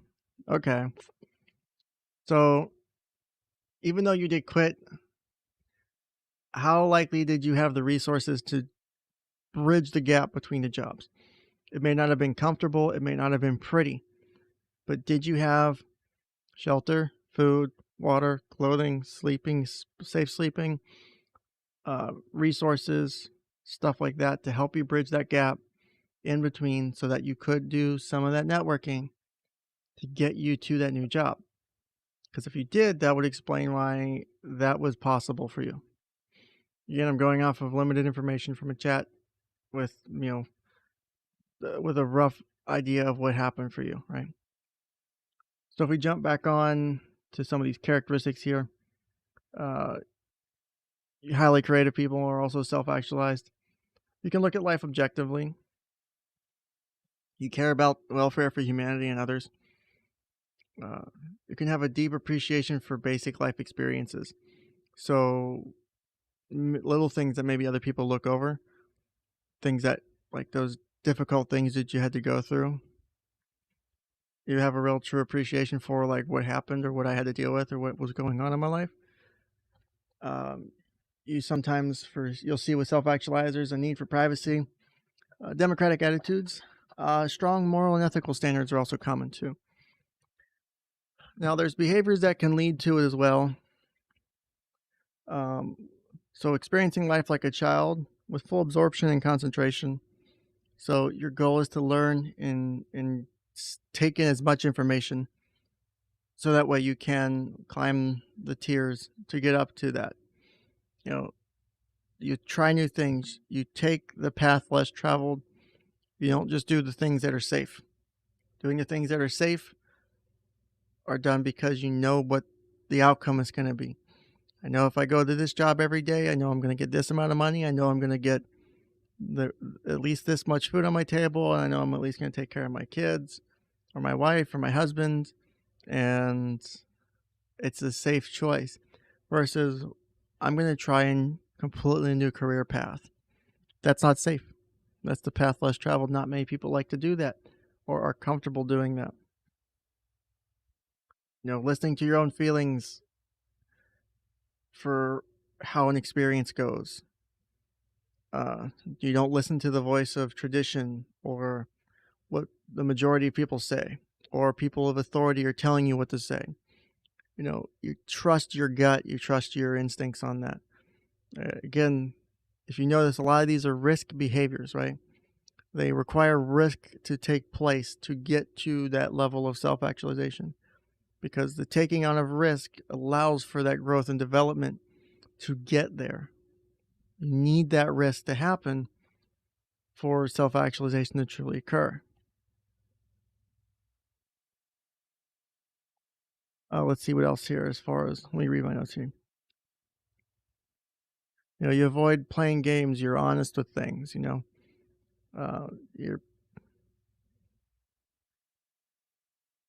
okay with being unpopular if your views don't align with the majority. You're okay with sticking out.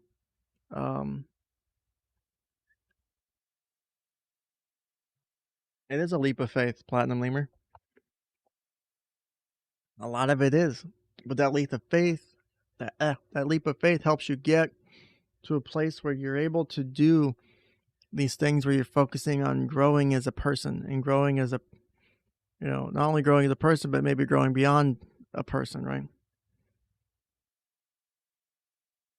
You take responsibility and work hard on those behaviors that will help you get there.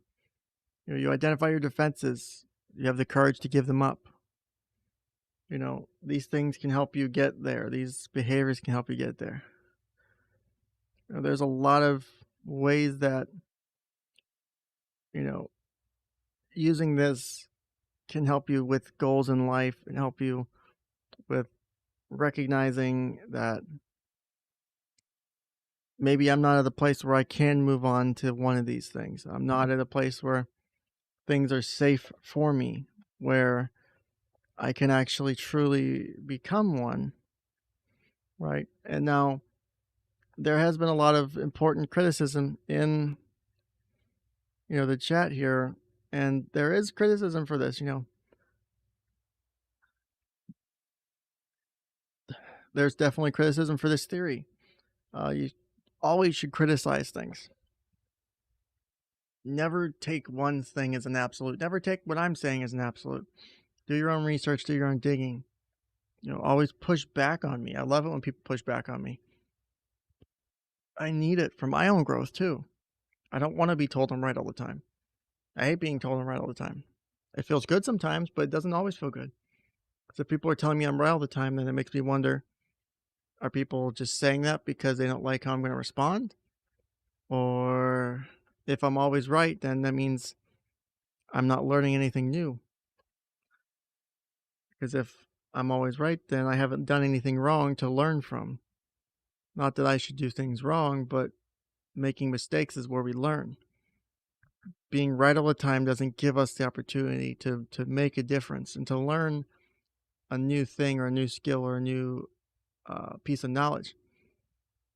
I may know the information, but do I truly understand it until I make a mistake? Until you truly fuck up something and go, wow, I probably shouldn't have fucked that up. It's different than just doing it because you know it or taught it or something. When you make a mistake that matters, that's where you truly make learning decisions and turning points in your life. There's a lot of big, big mistakes I've made in my life. I am no perfect person. I am fucking far from it. I will never claim that. I would never dare to claim that. I've made a lot of big decisions in my childhood that were really fucked up. But I grew from it, but what, Friday, I was talking to a client or a client's parent about, how my senior year of high school, I think I skipped almost 70 days in my senior year, right? I don't know how I graduated. I hated going to class. I spent most of my time playing video games at home. So I'd skip school, play video games, go every third day. So the school didn't call home and ask about why I wasn't in school. I learned to game the system because I just didn't want to be in school. That was one of the big things I did wrong growing up. Not even the biggest one,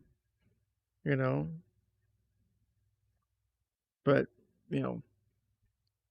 being critical of people, of ideas, is where you learn things. And that's how you can you need to question your things. You need to question your actions as you move up ladders, as you move up your needs here, right? You need to question, is my source of food actually stable? Is, you know, is the person I'm, having sex with okay? Is this person the right person to bear my children? Or is this the right person I want to father my children? Is this job truly going to give me security in my employment and income and resources? You shouldn't be paranoid, but you should never let yourself get too comfortable in a lot of things. Getting comfortable is how you can end up going, well, fuck, what just happened?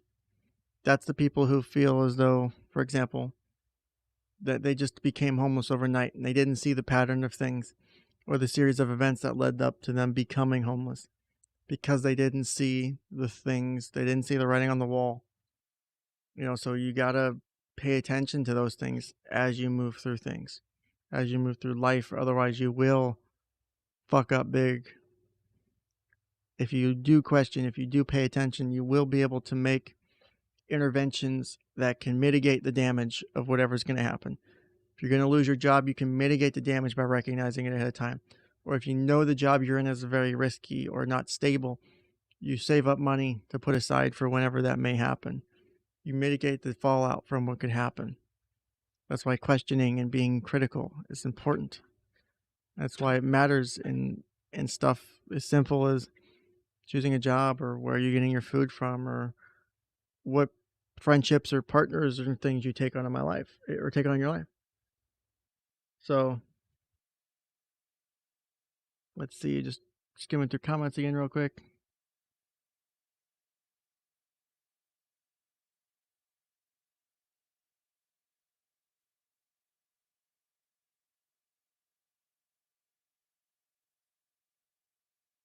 The Platinum Lemur says, I was always confused by this theory because I've clearly spent my childhood between sandcastles in the middle of a nuclear war. So Maslow confuses me. So, and then it adds to it by saying, I didn't go to school for 3 months when I was 13. The only reason I got hell for it was the police came to our house and threatened my mom. So, if you go back and examine, why those decisions happened, why those errors may have occurred in your life along the way to making those decisions. And again, you're 13. How much do we actually know about the decisions we're making and the impacts they're going to have? You don't really know the full impact that skipping school for 3 months will have on your family, on your parents, on yourself. It doesn't click as easy as it does as an adult, right?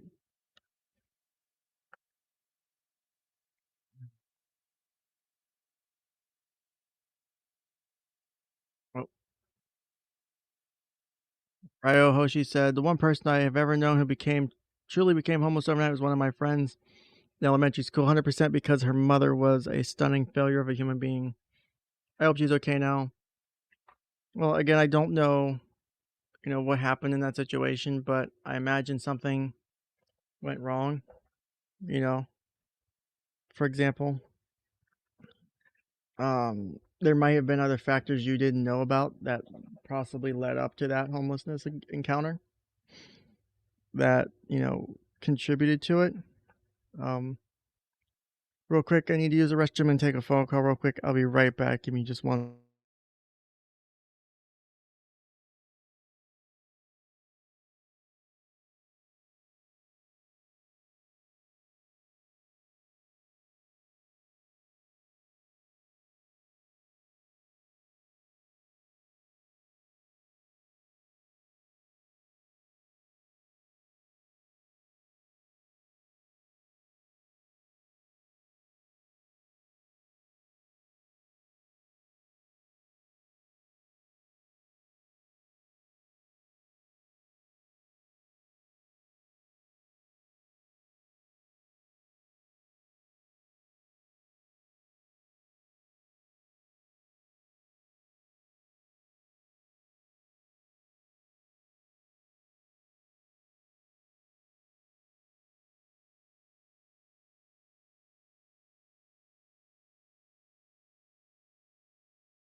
All right, I am back. Sorry for the delay.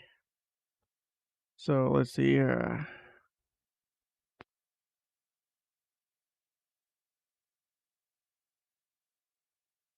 Okay, I see what you mean, Platinum. Avoiding being beat up in school, hiding in the home. What's the thought?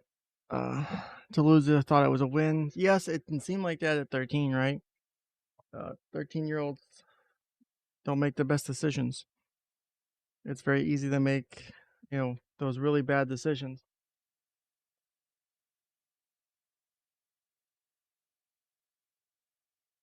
And those kinds of decisions will, follow you for quite a long time if you're not careful. And that's what can be really scary is, you don't think about it at 13. You think about it when you're an adult and you go, well, shit, I can't believe I did that. Those outcomes could have been really bad for me. So, it's good to, try and share those lessons when you can with younger people. Also, Platinum said, I know homelessness doesn't really start overnight for her. Her parents allowed it. So, Mom, I can't see letting my son ever become homeless. You know, a lot, I hear that too. I've seen that too. Of people are like, I would never let my child become homeless. I would never let my son or daughter or family become homeless. The thing is there's always so many things outside of your control sometimes. Even if you don't have control over them, you may still know that they're in the path that you should be expecting them. You can't plan for a pandemic, right? I mean, you can, but I mean, it's something that's out of your control. But how you respond to that news, how you respond to a 2-week lockdown, which turned into a 12-month lockdown, how you deal with the loss of a job in response to it, they all have, there are positive and negatives to every action we take along that route. I'm not criticizing anyone for an action they may have taken during the pandemic. It's more of a kind of an observation of, here's a bunch of ways we could have managed it, and some of it was good, some of it may not have been. Just like for that, friend you mentioned growing up, the decisions her mom made were probably not the best for her. Um, I see uh, her mother tried moving their family and apparently failed to actually sign the lease. She had nothing to do with it. It was maybe 10, but better yet at adulting than her mom. Thus the worry. So a child doesn't have the same thing as far as the control and becoming homeless. That falls back to the adults. So the adults, they didn't become homeless overnight. That failure to sign the lease was a step in the chain that got them homeless. They may have, quote, become homeless overnight because they moved out without having a signed lease, but there's still things that led up to the failing of the signing of that lease. Why did that lease not get signed? Was it a pure accident? Did we, like put it off or, but that's still a step in the chain. Unless your house burns down, rarely do you become homeless overnight. So, while I don't blame the child for that, it's still a situation that has control by a lot of parties in it. Their mom chose to sign or not sign that lease, whether intentional or not. That action resulted in the steps to homelessness. That could have been easily remedied, but it wasn't. So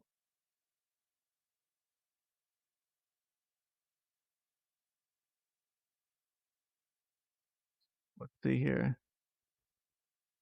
So yeah, just like I was saying, Ryo, the fire burned everything.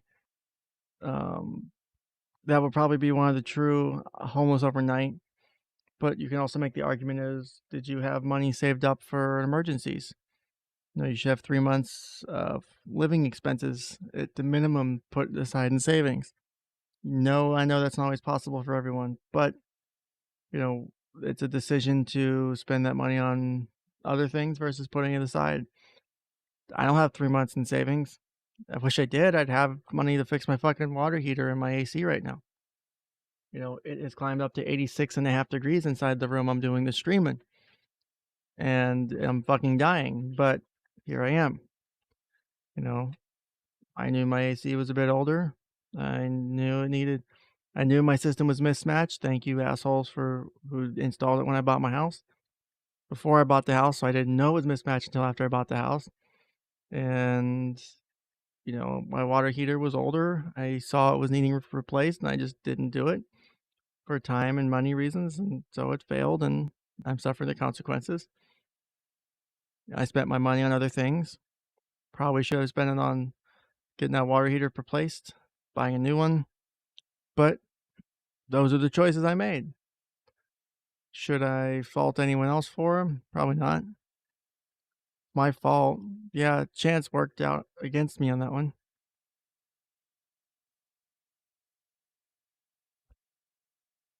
And yeah, I know what you mean, Ryo, with finding a hotel on Thanksgiving or something like that.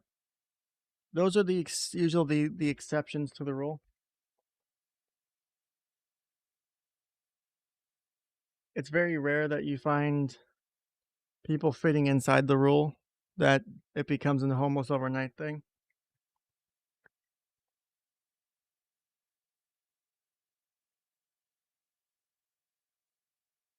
So right now, it seems that I've addressed most of the topics that I think I was aiming to talk about with the Maslow stuff. So I'm going to go ahead and open things up to chat for the moment. If chat wants to add some thought or some information to the stream, I'm open to that. Or if anyone has any interesting things they'd like to share. Other than that, I've probably got to get going here in a minute. I need to get some things taken care of. I got some work to do for before the end of the day. On top of addressing the issues with my house, I got to try and take another jab at fixing my AC.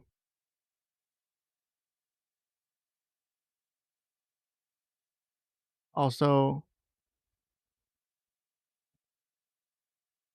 screw you, Platinum Lemur. I'm not Finnish. I'm American, so it's not okay to do that. So we can either do one of two things. We can A, bullshit for another 10, 20 minutes, or if you want, because I'm not monetized and getting copyright struck doesn't bother me. Does anyone remember the TV show Rescue 911 from the late 80s and early 90s that had William Shatner as the narrator? Um, if so, uh, we could watch an episode of that before I take off. We can stream it through here, and we can comment on it. I can provide my therapist comment on it, is or even dig into my firefighter EMT history and give some thoughts on some of the incident that took place, because I love that TV show. I used to watch it with my dad all the time. It was so fucking cool. Um, my dad was a firefighter since before I was born, and so it's always been like a really cool TV show. That and just the premise, because they would reenact you know the scenes. They would sometimes have the people who were actually involved in the emergencies take place in the recreation. They would use the actual 911 calls. So it was a really cool thing to me. I used to love the hell out of that show. So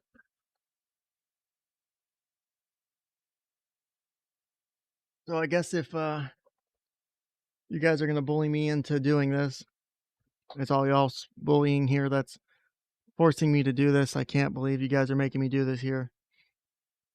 We'll go ahead and watch a short episode, because why not? And trying to get it pulled up right now. For some reason, my internet's being kind of slow. At least it is on my guest browser.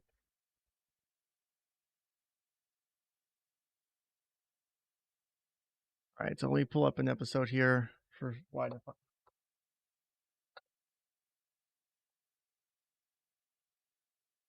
Let me see if I can find one of the more popular ones.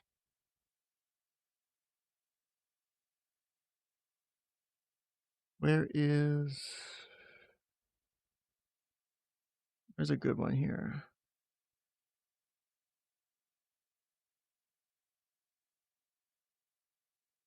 Okay, this one looks good. 400,000 views, and I actually know a bit about this topic from when I was a firefighter, so why not? Let's do it. So yes, the bullying is intensifying. Thank you, Platinum Lemur. You guys are such bullies. I can't believe you're making me do this. I feel so bullied right now. It's unbelievable. So let me do this real quick. So share screen, share audio.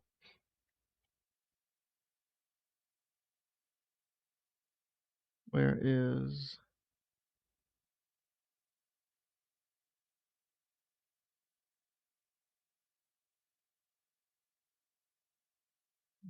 the right thing here?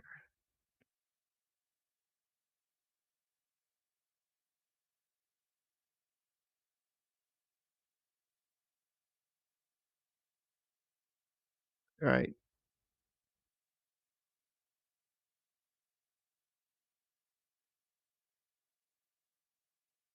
All right, so let me go ahead and share this tab right now.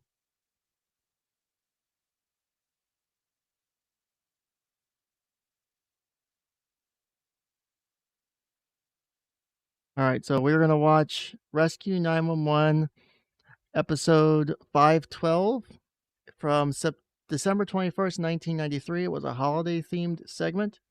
This is Christmas Tree Inferno. So I actually know a decent bit about this. Also, do people like subtitles on or off for their TV shows or movies?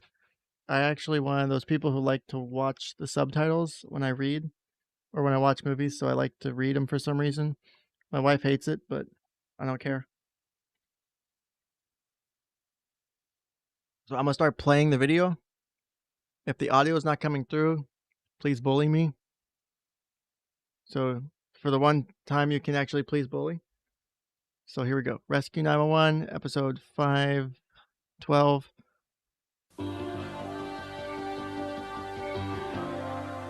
All right, I'll throw the subtitles on. On the night of December 19th, 1991, at Terry Eckerman's home in Wichita, Kansas. God, those old fire trucks are somewhat nostalgic for me. The house was filled with holiday cheer.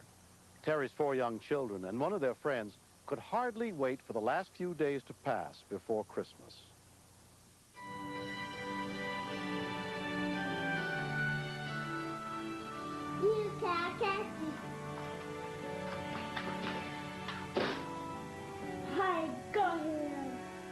Dustin and his friend Chris were playing in the living room, while Terry's 3 stepdaughters were busy in other parts of the house. Thank you for sound comments. I see that. And subtitles are on too. Oh God, I can already see what's wrong with that Christmas tree. And so, while that looks fake, I promise you that's how fast Christmas trees will go up. Popping sound.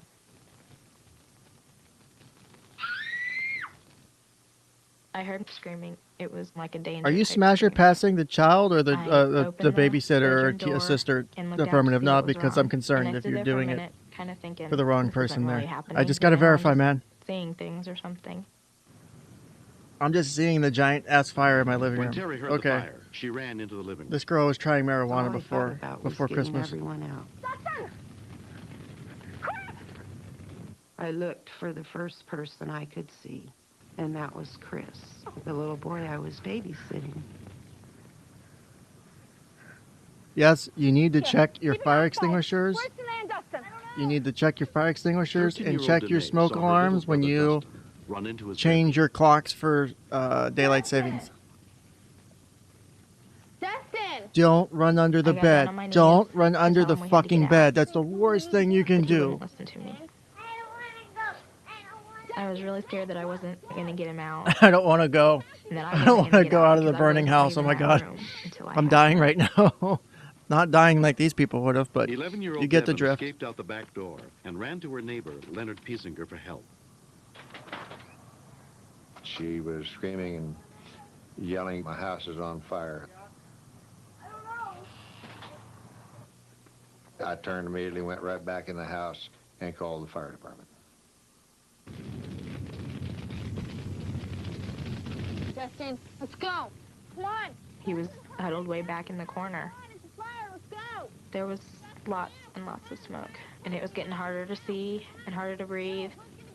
Hurry, Dustin. You need to come with me. I really thought that we were gonna die in this house, in his room. Come on. Please. Danae. Dustin.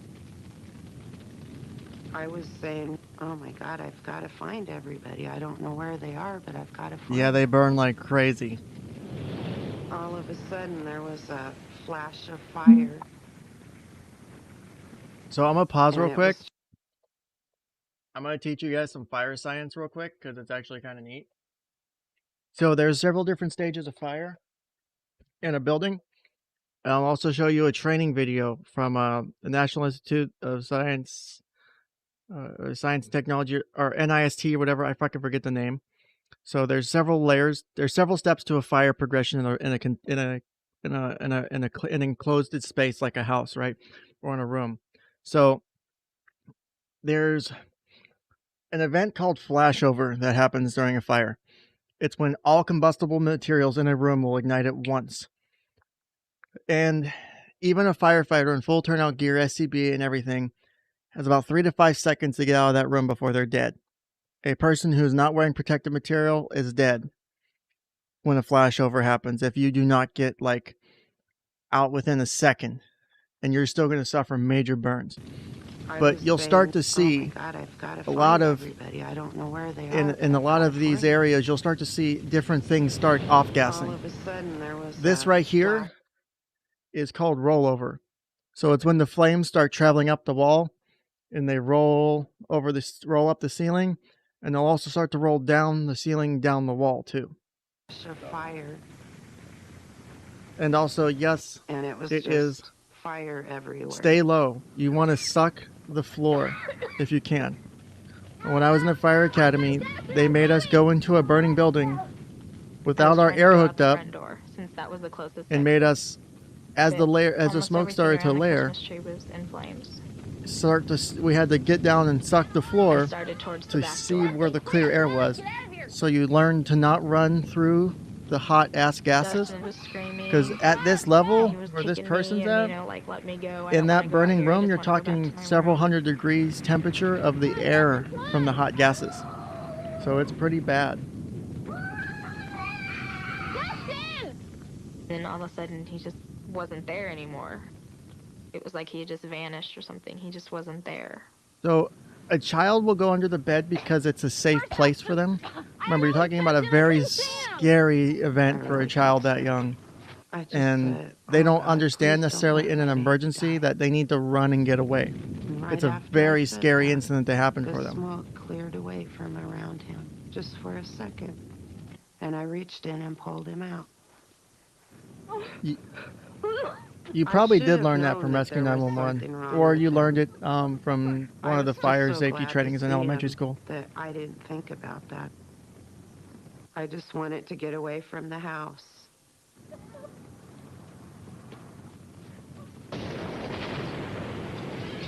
Oh, Dad! So that room likely flashed over, like I said, where all the He was burnt from ignitable the waist surfaces up just fairly badly. suddenly combust because His they've scalp reached was their dark, ignition temperature. His hair was burnt. Tears could have came to my eyes.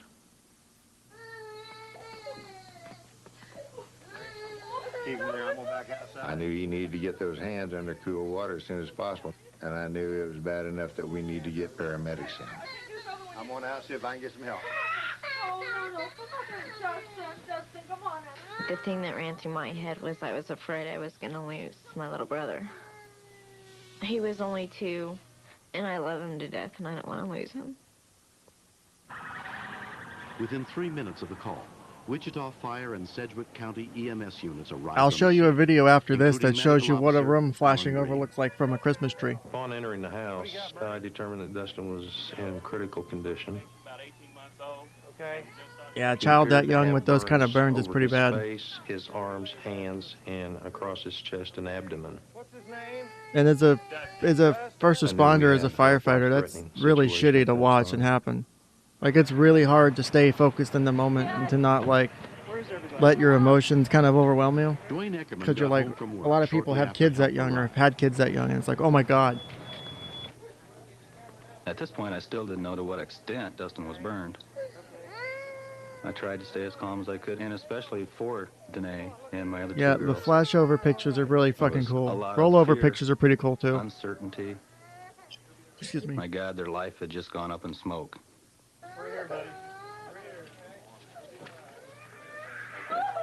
I knew that it was going to be hard for Terry. and for That's all why of us. staying low is so important in I a stood fire, next to because her, and I was crying, and I told anything her that above I like loved her. 6 inches or 12 inches above I the was ground, afraid that he like, you wasn't can be in a gonna room get that's any like better, and I really just knew involved that in he was gonna fire, die. and if your like face is like 6 to 12 inches above the ground, your the temperature may be 80, 90 degrees. So you can still breathe air that's Every room in not the Eckerman like house was severely stupid hot damaged that night, and won't like including the sear your bedroom where lungs. Dustin had So been you hiding. need to stay face as close to the floor as possible. And if you're carrying someone out, you want to drag them along the floor. Don't like pick them Two-year-old up and Dustin run. That's how Eckerman people suffered will second and third-degree stand up, burns on his start to arms, run through face, the and hot neck. gases and 1 fall year over later, because he is still they just seared their recovering from lungs. his injuries and remains under the care of Dr. Robert Bingaman. Oh, poor kid. Dustin makes is me doing feel so very sad. well. I think he will have some visible scarring, but I don't anticipate that he will have any significant long-term disability. That bathtub. You remember that bathtub? Yeah. I think Dustin was very fortunate in that his sister recognized immediately what the problem was, and she saved his life. Can you put some up on the side? Fire Marshal Ron Blackwell was at the scene that night. The probable cause of that fire was an electric short and the Christmas lights that were on the tree. That definitely happens a decent amount. Every family needs to take time to plan. What are we going to do if we have a fire? That's absolutely A fire true. moves far more quickly than I think anyone could possibly imagine. That's And also true. Most family escape plans should include 2 ways out. And once you're out of the house, stay out of the house. You don't look on here. What do you say? Peace. That's better. What I saw through all of this was a family spirit that was just dynamite. And what I learned from this is that when a setback occurs in a family like this, how important it is to show the love and concern for each other that can build a stronger family when it finally is over with. All right. There you go. You like the snow, Dustin? Yep. Almost every day I remember something else that we've lost.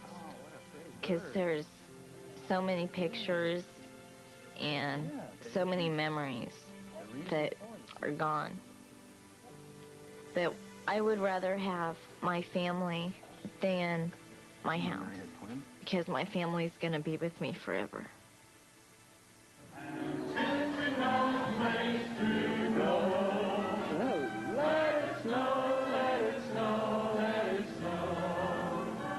I used to think that you couldn't have a real Christmas unless you had a real tree. I've realized that Yeah, an synthetic artificial trees tree can mean nowadays just as are much as a real very tree. fire It'll be so retardant much nowadays. safer. They're so The much tree safer. is not Christmas. Christmas is in the heart. This man is speaking the truth so much. Next, I said, honey, somebody's at the door. There must be a problem. I ran to the front door. By the time I got to the door, then I realized the voice was in the house. This is 911. Do you have an emergency?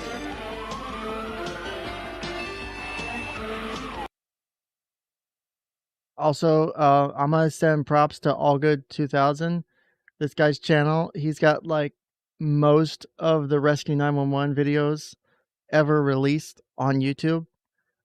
There's only about a handful that were aired once that aren't on YouTube in some form or fashion. But other than that, this man's channel has almost all the Rescue 911 episodes. So real quick, I'm gonna show you two really cool videos. I like this one better because this one's historic to me, and I think it's pretty sick.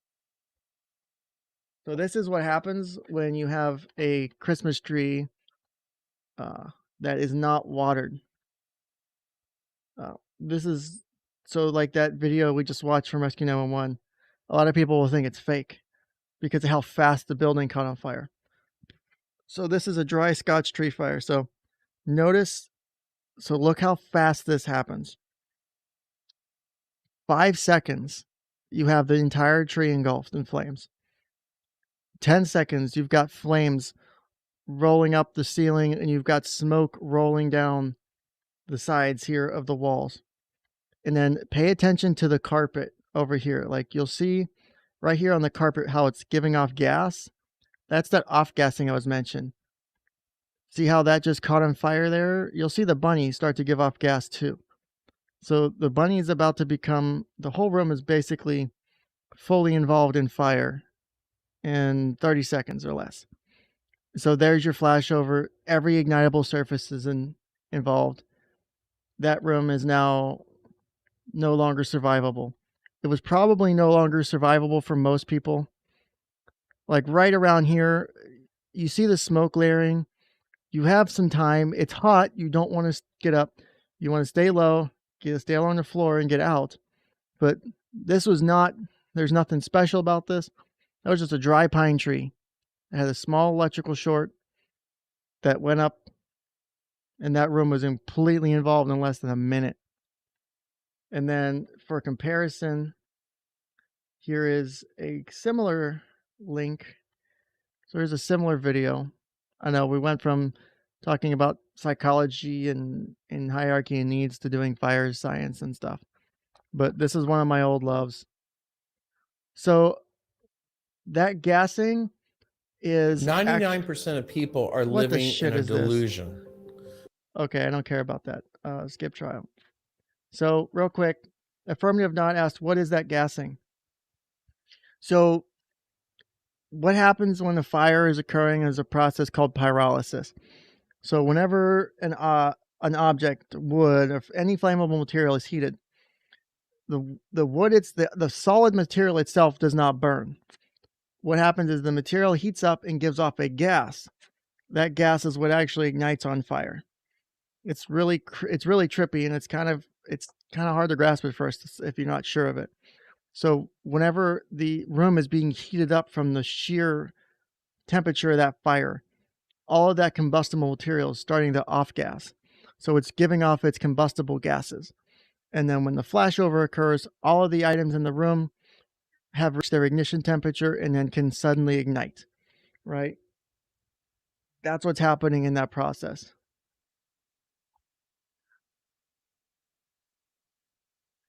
Oh, yeah, that too. Plus, wait till you see another video I'm about to show you too. So I'll do that too, some of the psych here as we're going through this. Also, Ryo, some people just forget to water their tree because remember, you have to get down there, you have to pour water in it. People get busy, people don't remember. They maybe ask their kids to do it, their kids forget to do it, the tree starts to dry out. You know, it's really easy to,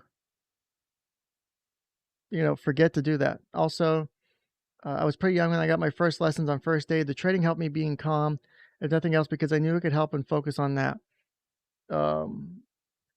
Yeah, it's definitely hard. It was difficult initially for it. I think the hardest one was when I was 16 and I had to run a CPR call. Guy was in complete cardiac arrest, and I was in charge because I was the ranking person on the crew, because the other two people with me were not EMTs and I was an EMT. So at 16, I got to run the call, full on CPR, breaking ribs, doing mouth to mouth. And, you know, I was in the moment, like I could feel the emotion, like, oh my God, this guy's, you know, obviously dead, dying underneath of me. And it's like, I want to do something, and part of me wants to freak out, but I'm just trying to channel all my energy into it. You know, I freak out later, you know, I get upset later because he didn't make it. But, you know, there is a way to channel that energy. It's part of that process of, you know, being a firefighter or being an EMT or being a paramedic or being a police officer. You have to channel and focus your energy in the moment. And yes, this is your punishment for the silent comment because it's now 87.4 degrees in my office. So also, yes, the water tree does look better. And yes, I said I would do some psych of this too. That too. It doesn't matter.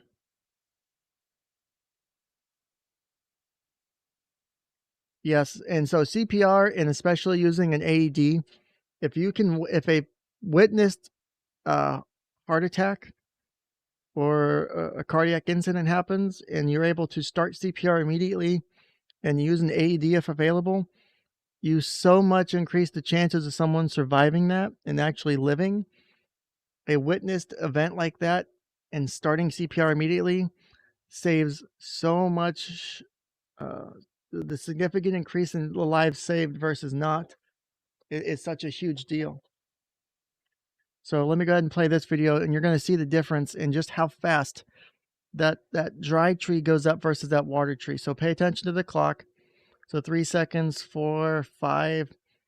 So we're at 8 seconds now on the dry tree. That water tree is at 12 seconds now, and you can barely tell there's a fire. Do we think there's a fire going on with the dry tree right now? I don't know, guys.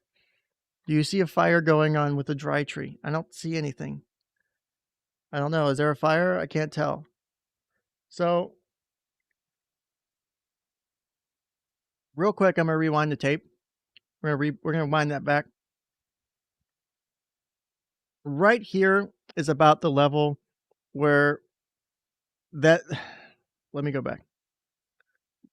Let me go back a little bit. Right there is about where a fire extinguisher you might be able to put it out.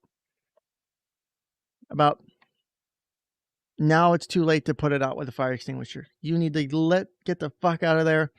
Grab the Xbox from under the Christmas tree or the PS5 because you know them bitches are struggling to keep in stock. Otherwise than that, you leave the wife behind, you get the fuck out of there, you leave that girlfriend behind because that bitch ain't paying rent. You get the fuck out of there. You don't go after anything else. Of course, I'm joking about that, but when the fire is starting to get that big that fast, there's nothing you can do. You need to get the fuck out of there, call 911 immediately. This fire over here, you can still fix something with a fire extinguisher. You can put this out. This is why keeping a fire extinguisher in your house in an accessible place is so important. Multiple fire extinguishers you can. If you have pets or like sensitive animals, like I have birds, a CO2 fire extinguisher is probably safer versus like a dry chem because the dry chem, it makes it more likely the powder to get in their lungs and hurt them. So one more fun video. I love this video too. These are a bit older videos, but they're pretty cool. And then we might watch 1 or 2 more Rescue 911 episodes because I'm getting real nostalgic right now and I'm having a lot of fun. So I don't know. You guys can make fun of me for that if you want. So, I mean, if that's your deal, man, if you get off to that, you go nuts. I'm not going to tell you what you can or can't get your jollies off to. So this is the Underwriters Laboratory testing of legacy room furniture versus modern room furniture of, wow, 240 is the best solution for that. Okay. So this started with a small trash can fire. You'll see, so they started with a small fire and you'll see just how fast this progresses in a modern room versus an old room. It's about 5 minutes long, but it's really cool to see how much of an increase in fire load there is in the new room versus the old room. You're dealing with a lot of plastics, a lot of synthetic materials that are very flammable if you're not using fire retardant stuff, and that makes that shit go up really quickly. You'll see in both rooms, once the fire gets beyond the trash can and gets into like the curtains and stuff, It just goes up quickly. Also, you can get a Class D extinguisher. You can get a fire extinguisher for grease. I'm sorry, not Class D. Class D is metals. Class K is for like grease fires. So you can get a fire extinguisher that's for grease fires. They're a little bit more expensive, but you can get it. A dry chem will take care of a lot of things, though, like an ABC fire extinguisher. So the same fire lit at the same time. Room here, 1 minute and a half. This is probably beyond fire extinguisher territory at this point. Oh no, these are both carpeting in the on the floors here. Those are both carpeted. It's just the type of carpeting in the legacy room versus the modern room. Say, also tile and wood floor can have a difference too. It also depends on how fire retardant your stuff is.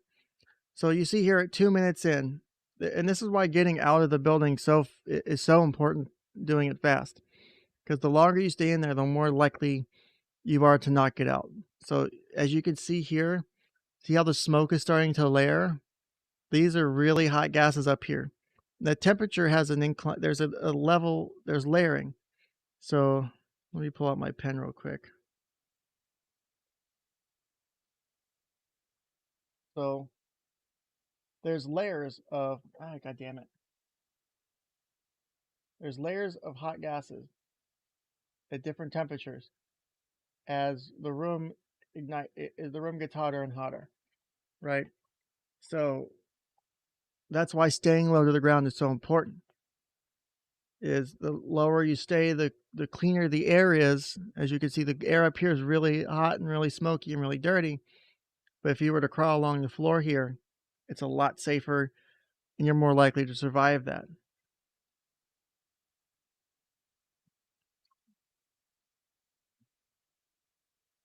Yeah, you do want a Class K because you can have grease fires if you cook, a lot.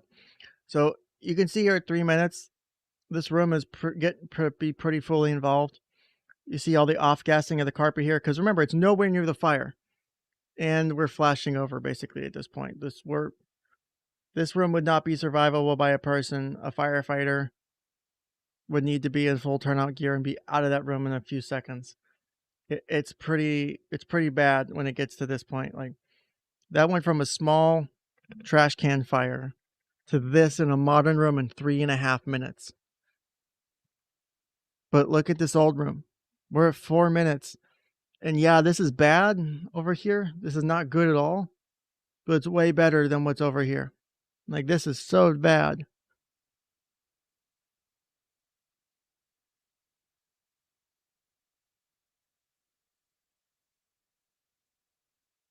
There's a lot of different dangerous chemicals that can get released in the smoke in those materials as they break down, depending on the construction of the material, on what type of like synthetic or a material derived from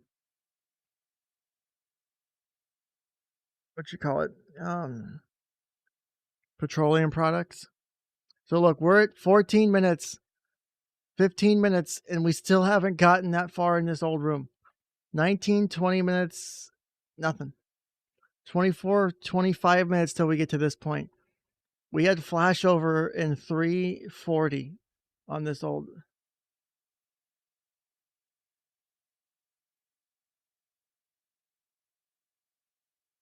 It takes almost a half an hour to get to this point. That's ridiculous. The fire load in new buildings and in new construction is so much heavier. This is why having a fire escape plan, having a family meeting spot, don't stay for anything. Nothing is more important than your life. Don't go back for pets. Don't go back for a family member. You are not likely to get back in and get them out. I cannot tell you how many stories and incidents that have occurred where people like think they can get back in. They get out, I'm going to run back in. They get 3 steps in the door and they end up on the floor. It's so common. It's so shitty to see too. Like, it's awful. It's absolutely awful. Ooh, that's a nice house fire. Say, these are fire backdraft simulator there. There's some really cool videos you can see if you like fire shit. Like, in these different things. Like, here's another video on the home furnishing comparison. So I think I owe you guys another video. So you want to do another fire video? Or do you want to do like a vehicle accident? I don't know if I want to do like an invader or an intruder thing. That's kind of gay. Let's see. Cat burglar, chimney trapped, don't answer the door, arm save, train track hero, roller coaster rescue, swamp save, Gator Gulch, Sinking Sisters Part 1 or 2. If you see one you guys want, tell me. Teen Cliff Plunge, Baby Bathtub Burn, Motel Toddler Plunge, Sister Stabbing, Brothers Glass Save, Tongue Stuck in Bottle, Canteen Tongue, Chatty Burglar, Self-Inflicted Wound, Suicide Save. Oh, that might be cool. Christmas Bulb Choke. Ooh. Cardiac Controller, Garage Door. There's a really cool one or two. There's a tractor trailer one I like. I need to find that one because that's actually. Look, having the tongue stuck in the bottle is better than something that may or may not have happened during my childhood that involved another part of the body. It was very complicated to explain. I was embarrassed. My parents were really upset with me. We had to have news. We had to explain it to the TV station news crew. Yeah, they just didn't understand how that was possible. And yeah, all in all, it was a very humiliating childhood event.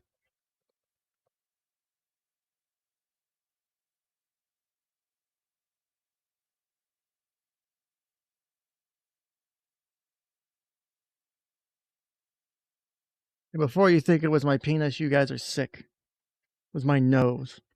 Actually, it never happened. And no, it wasn't a Pringles can. It was a Coke bottle.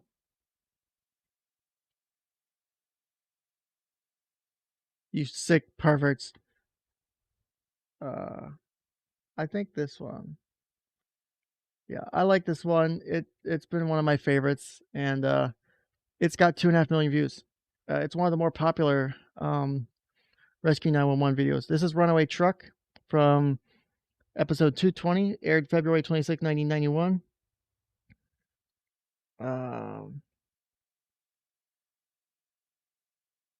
Jesus Christ.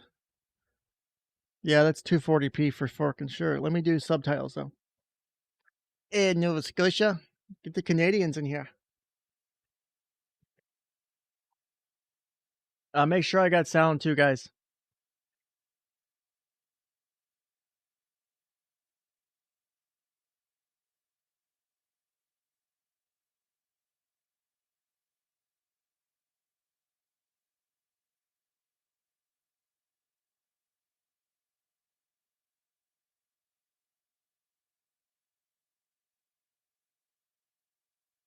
Oh, hold on, guys. Hold on, no sound. Let me restart the browser because I had an error pop up. So let me do that. Excuse me. All right, so new guest browser because I don't want to dox myself to you guys. I've only accidentally doxed myself to one person in this sphere, and they're not saying a damn thing because I've blackmailed them. Not really. They're not an asshole. So, but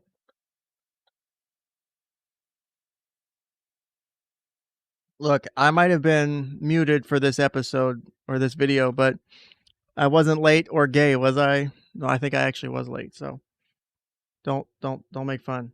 Don't be mean. So let me reshare the screen here. So share screen 2 and share. Here we go. Theater mode. And tell me if we got it now.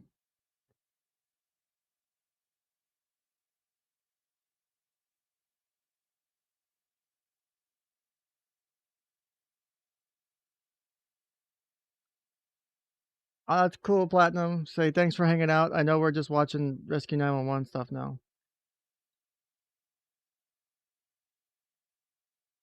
Hold on, let me make sure let me redo that because I think I didn't click. There we go. There we go. There we go. I forgot to click the share audio bar. Yeah, it's good. Thanks, Lamer, for hanging out. So I just... Right, we should have audio now. I should have fixed it. Just Let me know if it's working now. That much better than running by yourself.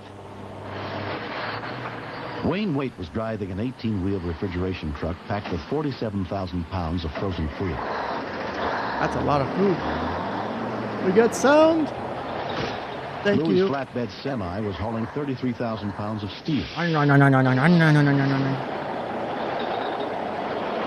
doing the sound effects just in case the other is not working.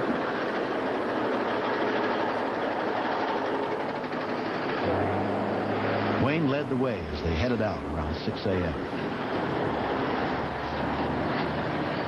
No sound or what? No Colonel?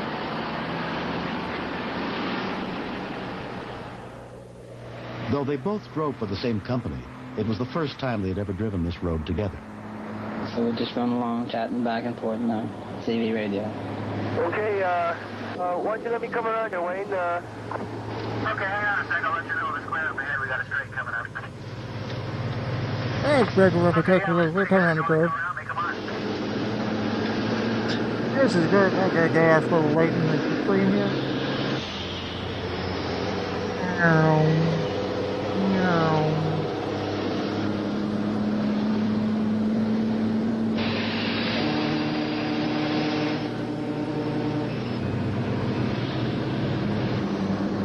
Oh shit, wrong vehicle. I don't normally do that. It's just something I don't, just done it that day. Oh, now there's a first time for everything. I've never had to look at your taillights before. He likes looking at his taillight, don't he, boys? As soon as the vehicles get to the top of the mountain, they're approaching a grade that they have to slow down, use lower gears. They have to approach 180-degree turns, and it's a very treacherous mountain that they have to come down on.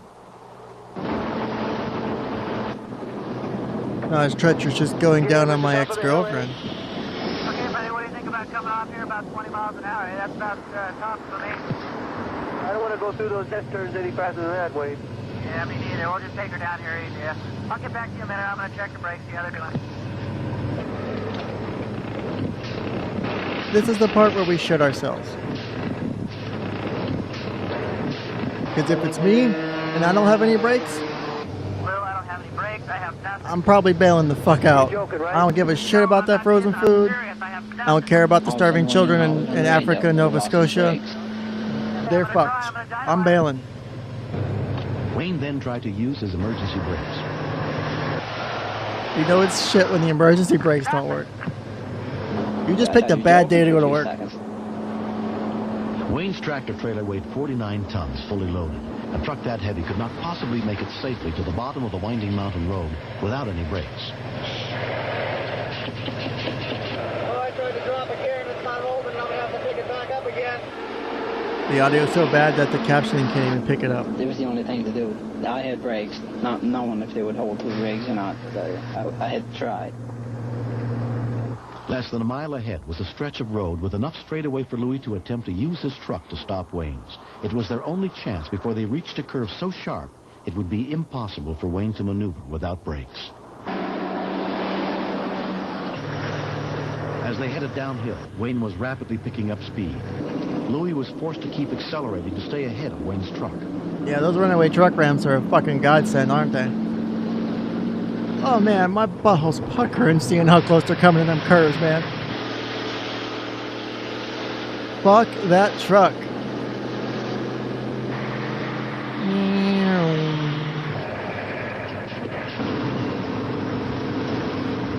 I gotta give it though, them stunt drivers did some really fucking good driving here, man. I love how fucking tense, like you don't see this shit on TV like this anymore. It's like It's good shit. So this is the part where stuff gets kind of gay. We start ramming into people's rear ends. But, you know, it is what it is. We like what we like, don't we, guys and girls? Just smash his rear end. Smash it. Smash it. Just trying to pay attention to what I was doing. Like, I gotta watch the impact. I gotta try to match his speed. I knew the danger of the turn, so hoping and praying, I guess, that, yeah, you get stopped before the turn.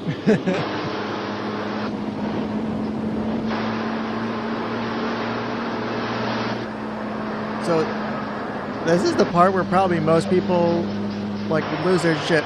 You can tell these guys kind of know what they're doing because they're like maintaining some level of cool. Like they come up with a plan suddenly. Oh man. Like, oh dude. Like, you know them fucking things don't have that. Oh my god. I'm just like waiting for my truck to go off the trail, off the road at that point. I'm like, nope, I'm fucked. I'm fucked.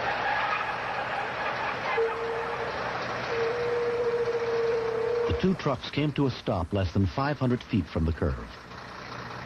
Is that plenty of room or too close for comfort? Louis Gallant escaped without any injuries. Press 1 for plenty of room, plus Wayne 2 for too close for comfort. You get it? You get it? Too close for This was comfort? my last trip.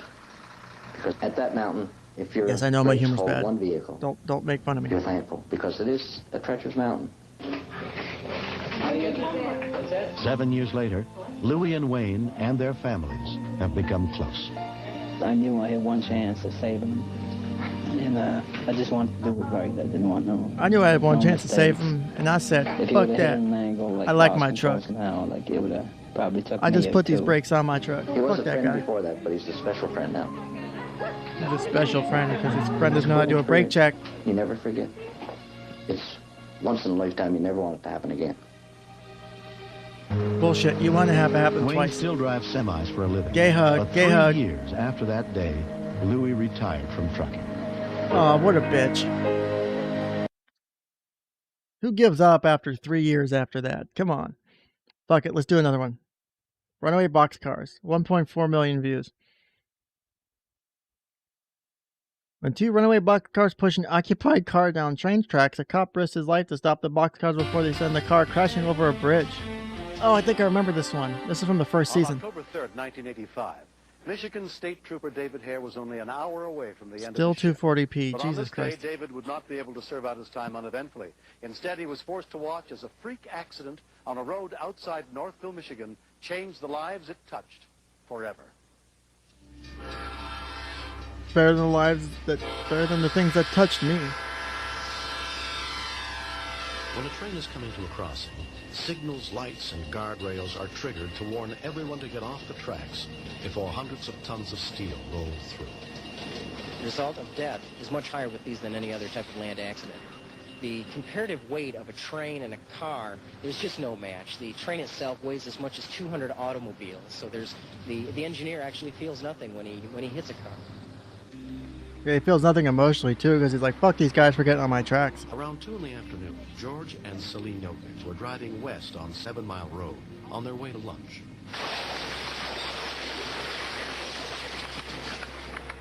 Ruh-roh. At the same time, 2 runaway boxcars were heading downhill towards 7 Mile Crossing.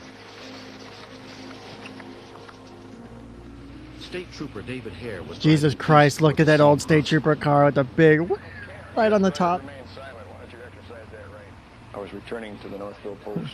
Why don't you exercise that right? Why don't you shut the fuck up? Narcotics at high school. Oh man, it wasn't that big a deal. It was just narcotics in high school. Everyone takes narcotics in high school. As I approached the tracks, there was a vehicle in front of me, lady in it that was going relatively slow. My thoughts at the time were, hurry up, because I had an hour left of my shift before I started a 4-day weekend. Yeah, hurry the fuck up, There was bitch. no warning of the approaching boxcars. I was just about to cross the tracks, and I didn't even notice or pay much attention. What to the is vehicles adorable? approaching me coming from the other direction. all at once I saw something as large as a house. Check it out.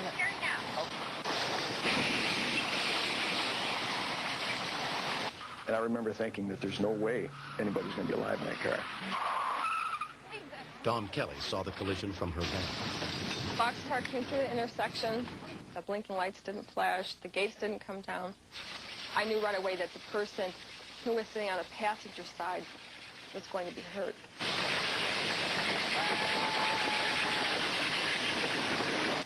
2116-21. We've got a serious car train accident, 7 Mile in Northville. There's still southbound on the tracks. There's 2 boxcars and 1 vehicle. Clear 16, North River Road, 6 Mile. The people in North Korea Road. my main concern. I love the subtitle errors. Alive, what kind of condition they were in, stopping the things so we could get them out. The only thing I could think of was the brake wheel in the boxcar.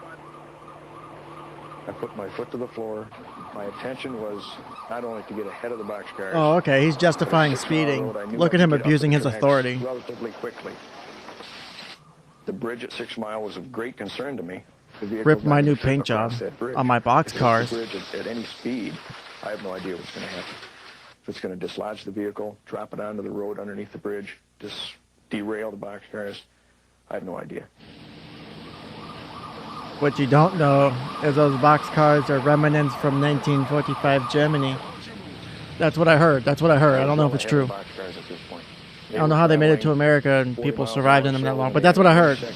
And I'm sure we're slowing due to the vehicle lodged in the front. When I got into view, I could see an elderly gentleman waving out his driver's window at me. Your mind races a million miles an hour in a situation like that. I remember thinking that if I wait for the end of the second boxcar, it's obviously the safest place to board, but there may not be a brake wheel there.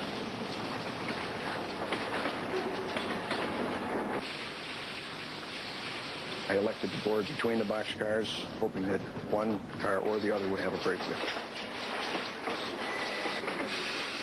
Motherfucker, you need to work on your cardio days. It deceived me. That sucker's going a lot faster than I thought. Man, the cop's being a little bitch. I would have been up there already and I probably would have face planted in the gravel and those people would have probably died. How does he know so much about boxcars? Because he probably set the boxcars loose. He set this up to be a hero. See, this happened after the Chauvin incident and it was done to motherfucker that don't work like that. There's no way. Them boxcars must have been slow enough to not fucking, like, the brakes help, but I could tell that the driver was okay. Also, boxcars, I mean, most train cars have that spinny, that manual brake on each car. It's pretty commonly taught in emergency services for shit like that. I ran back to the if I remember correctly. If you have trains in your area, which most people do. Okay, clear 16. We have fire and rescue en route. We have a unit en route from the post to back you up and take care of your prisoner. Fine. When David had first run to the boxcars, he had left his prisoner unattended. I knew who he was, and no major thing to find him again. So he was far from being my primary concern at that point. I couldn't see any reason to take him from the vehicle without medical assistance. Just in case, you know, a collision at that speed, you got to have some kind of neck injury. See, this was a smart decision. He knew not to take them out of the vehicle because that was easily, truly, with a spinal injury there. He was ashen. He was in shock. There's no doubt about that. I didn't tell him anything about his wife. I didn't know what to tell him. I didn't see it either. I know you didn't, sir. I didn't either, okay? I didn't see it either. What? Okay? I didn't see it. Okay, sir. You're all right. I'll stay right there. In order to get the passenger out, we had to cut the roof supports on the vehicle and peel the roof somewhat off the car. George Jokic and his wife were taken to the hospital where he was treated and released. Celine died within hours.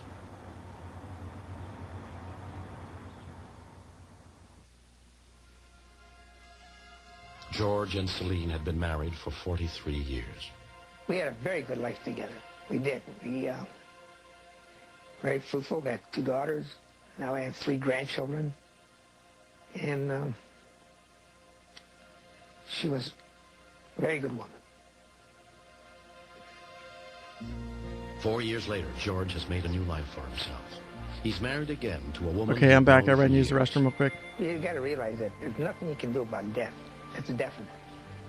I missed my wife, and I mourn her going, but I realize nothing can be changed. You just got to go on living. And he and Trooper David Hare have become close friends. I wouldn't be here if it wasn't for Dave Hare. And if that train pushed me any further, I might have went over the bridge at 6 Mile. This guy is full of life, full of fun, full of jokes, full of the devil a lot of the time. In my opinion, it just wasn't his time. You know, you see a poor guy. That that's man stuck is in the a car, devil, Bobby and he's going Boucher. sideways on the tracks. And he's not going to live a lot longer. He's not going to. The car's being ate up. He's approaching a narrow bridge. I mean, what are you going to do? You going to stand there and watch it go by? And hope for the best? Or and take a shot at it, you know?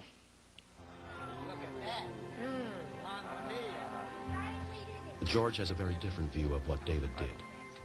Courageous. Very courageous, what he did. Yeah, it's very easy to snap someone's I'm neck grateful. in a vehicle accident if you hit it at the right angle or if you hit the right speed. To really, you know, live out my life. Next. I knew that.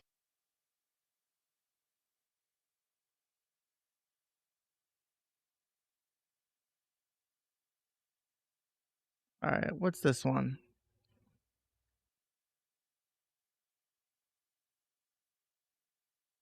All right, why not watch another one?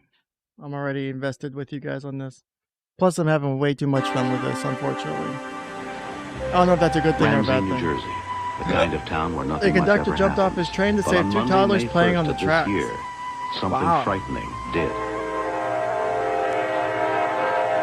This guy is a Most of the hero. people involved have If he returned doesn't to help die. us reconstruct the events of that spring morning. This is the second episode Conductor Anthony Paul Rescue was on a 911. short haul from New York to One New of the- Jersey. one of the with his scenes from engineer, that episode. Richard Campana. We had 19 loaded cars, one engine. We were eastbound on New Jersey Transit, approaching Ramsey. Yes, that's very important. People don't pull from a Kate vehicle unless it's Pritchard absolutely was just necessary. returning home from doing errands in town. My usual deal on Monday mornings is to do my grocery shopping, so I packed Also, up the it's kids normal to let your in the car and 2-year-olds went to play, the grocery your store toddlers and to came play on the home. train tracks. This was about a It's quarter of 11 completely when we came normal. home. No one should be When judging Kate this and her woman's husband parenting Gary were looking for a safe neighborhood in for which this. to raise a family, this place had seemed perfect. This place seemed perfect, including the train We live in tracks a I let my cul-de-sac toddlers with play many, on. many children. They're always playing out there, knowing that they're not allowed in the woods, knowing that they're not allowed to even go near the train tracks at all. Apparently they didn't listen. Kate trusted her older son They Tom to didn't look after his listen. younger brother Scott, while she took the groceries into the house. There is such an amazing difference There's your between problem. these two boys. Todd has always been very cautious and Nuh-uh. I more love trains intense. too. I mean, since he was little, if you told him, don't touch that because you will be hurt if you do, he wouldn't. And then there's Scott. I think if I had had Scott first, I probably wouldn't Look, have had Scott's another already one. learning Scott to was play in the college. road at a young age. This is He's fucking perfect fearless. He's parenting.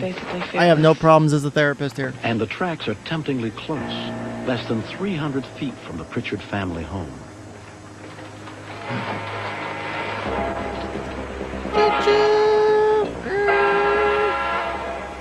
That sound is toddlers in You the always had road a fear or of the tracks. In the back of your mind, you always think, God, I just hope these kids always learn that they never should go there. I hope these kids should learn to lay down in between the tracks as a joke. But on this Because that's morning, funnier. they did. You don't lay down across the 1.5-year-old rail. Scott and 3-year-old Obviously, you Todd know this. made their way Good through parents the teach woods this to their play on the children tracks at 1 or just 2 years together. old.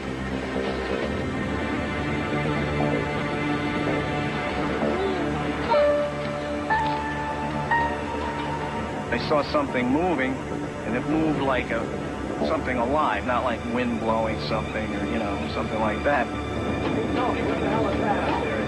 Whatever it was, we were going to hit. When that train whistle I guess the engineer just let his hand down on that whistle and it just kept blowing. I just had this horrible gut feeling that something Did the engineer do the right thing? Should he have jumped out like this? Hey kids, move the fuck out of the way! The train was slowing down, but it didn't appear to me that it was going to stop in time. I could not get out there fast enough. I mean, those legs of mine just moved not fast enough. And I got out to the end of the driveway, and the whole time I was running He out skipped there, leg day. I was screaming. I told her not to Todd, skip leg day. Screaming out his name.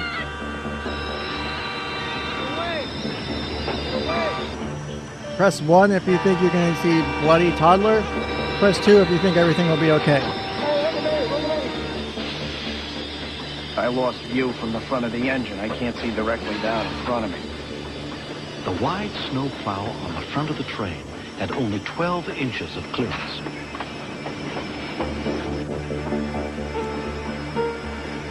Run, Forrest, run! Even with the brakes on, the weight of a 250-ton train carried it more than 100 feet past where the wheels God damn it, crayon. That's great. As soon as the train stopped, I jumped off to see what happened, to see if Tony was all right. I thought the little boy was killed. Rich, go back and call the dispatcher. Tell me the police and an ambulance. Okay. Fashion all of this tax plan. See, even they're worried about taxes in the middle of this emergency. Smallest child in the head. You know, I just automatically thought this kid had severe head injuries. Ooh, that's gonna hurt. Was screaming at me to go call an ambulance. I wanted him to go get the ambulance, but at that point, I just knew that someone had to go get help. Not only did I leave my kids to take the groceries inside, I leave them alone when they get hit by a train. Great parenting skills. Great parenting skills. When I heard the call, I expected the worst. Normally, a person involved with obviously a the train engineers with the kids. I'm fucking around.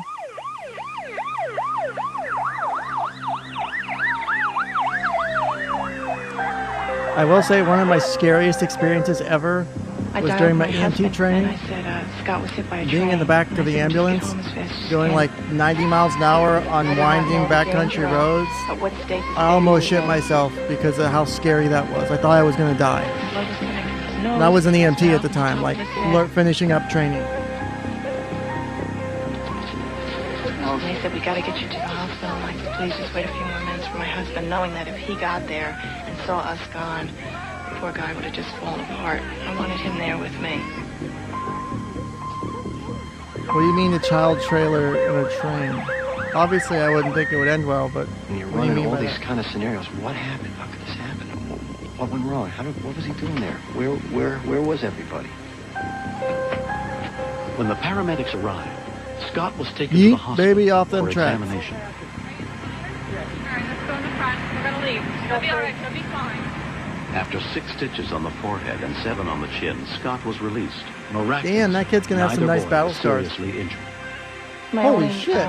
Thing to say That's to a bit other bloody. mothers is that if you're living in a situation where you have train tracks near you, or you're living by a busy road, don't wait for something like this to occur before you Don't put leave up your a children unattended while you take the groceries inside when you know there's But I trains turned the nearby other your way and I house. got But I'm into not those train judging. tracks, and it had Anthony Faldo hadn't been on that train, or it hadn't gone the way it did, I probably would have laid down and waited for the next train. It snapped my Suicidal, priorities obviously not in okay. line in like 20 seconds. Where, you know, you get so wrapped up in the day-to-day, the success thing with your business and providing for your family. Oh, damn, that's really and shitty. I'm sorry to all of hear a that sudden happen. It's just like, whew, there is nothing but the family. All right, let's see if we can hit one all the way back by those guys. Well, we've basically adopted a conductor. I told Gary he has to put an extension on the house. We now have a third son, and he's become a big part of our lives, and he will always be a big part of our lives. They're not doing enough railroad track jumping off of I training. think that's the That's best my problem. reward of everything. I don't have any children, so it made me see that we tend to overlook things because a lot of people tend to be so concerned about themselves. And I said, well, if I was killed and the 2 children lived, that's the way I would have wanted it, because I'm 35 years old. I've done a lot in my life, and I still have a lot of my life left, but these children have their entire life left. I mean, they lived 2 years. That's long enough, isn't it? My first impression looking at the car was hard to believe that anyone come out of that car alive. Damn, that car got fucked up.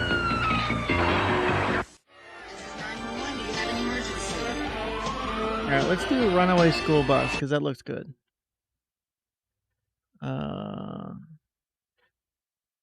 I think that one's good. What else is there? While we're waiting for it to learn. I read that as allergic reaction at porn.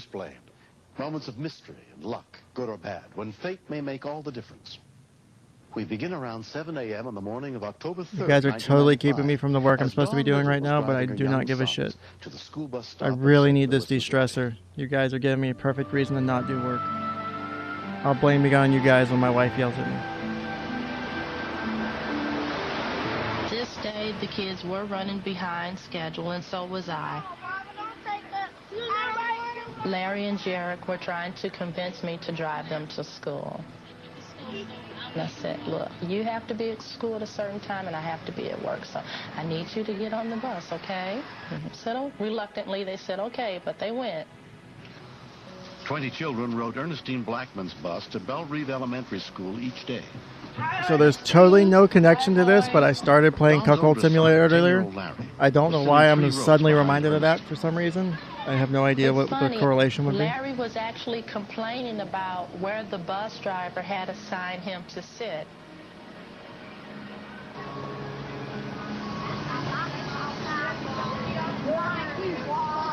Yep, that's pretty much what it is. I blame my ADHD, the lack of ADHD meds right now because I didn't pick up my prescription, and my severe procrastination issues. And she's going to regret everything, obviously. Y'all kids gotta shut the fuck up. I'm trying to listen to my iPod. There's no iPods yet, but I'm listening to it anyway. Damn, that school bus is moving. That bitch needs to slow down.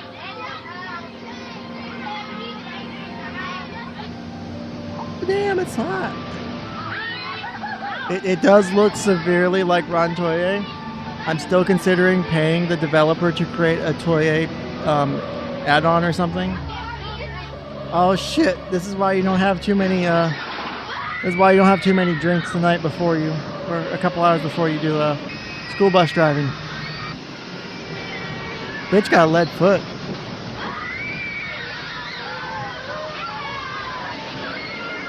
Deshaun's gonna drive finally. He's like, I've been playing PlayStation, not PlayStation. I'm gonna learn how to do this. I hijacked enough cars in my day.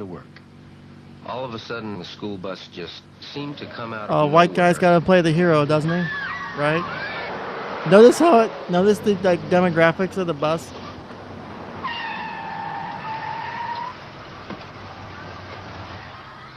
I started hearing the screams coming from the bus of these kids just screaming in terror. These damn kids won't shut the fuck up.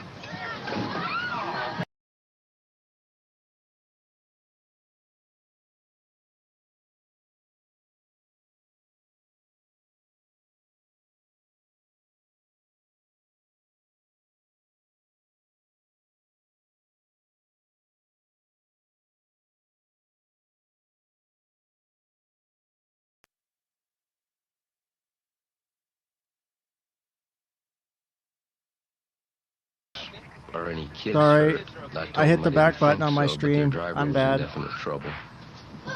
Make fun of me now. Okay.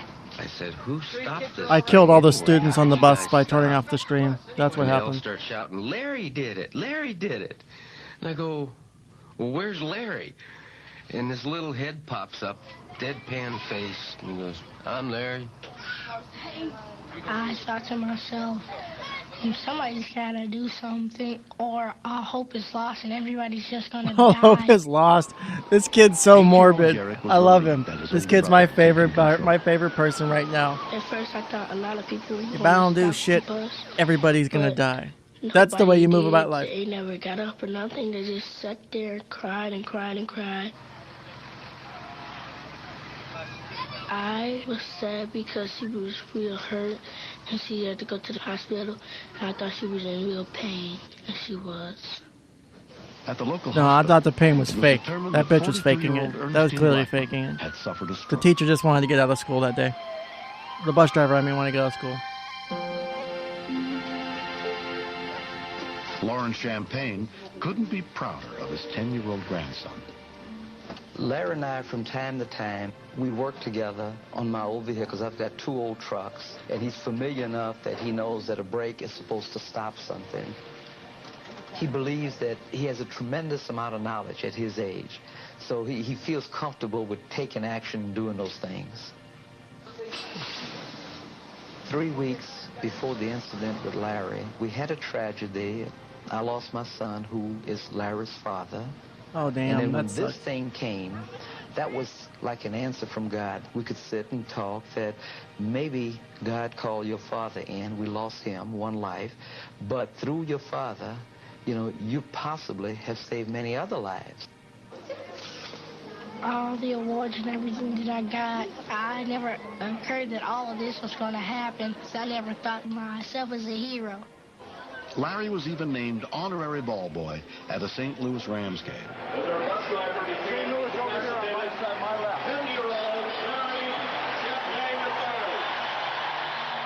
I think he's going to be a fine leader. I think he already is. St. Louis is lucky. The kids are lucky. I don't even want to call him a kid. I have more respect for the way he behaved than I do for most men that I meet. Kids, we have a special surprise for you. All of you know this lady. Yeah, that is right. It is not something that most people know unless they're taught it, especially for kids. Like, I've met people who were like learning how to drive at like 14, 15, 16 for them to know. and still didn't understand the to functions use of the a vehicle, radio, which I how understand. to stop the bus, how to evacuate the bus and everything like that. We misunderstand me for not being a bus driver. I know this. I'm trying to hold back. I'm trying to hold back a lot. So, would you say that 13% of the students on that bus stopped 50% of the... I'm not even going to finish that. I'm grateful to Larry for what he done for me, because had it not been for him, I could have lost my life, and the kids would have lost theirs too. The keys would have been lost, guys. You saw the subtitles. We would have lost the keys. This was truly a blessing for I do love the way the subtitles are interpreting the lives of speaking other in children. dialect. I am very proud of Larry. I didn't think that my dad is firing down from heaven because Holy shit! never It's done fired anything down. great like this. God damn it! Fucking Christ! My head is fired down from heaven. I'm going to hell. Son of a bitch! I shouldn't laugh at that. Oh God! Holy shit! I'm broke. I broke. Oh my God! I love subtitles.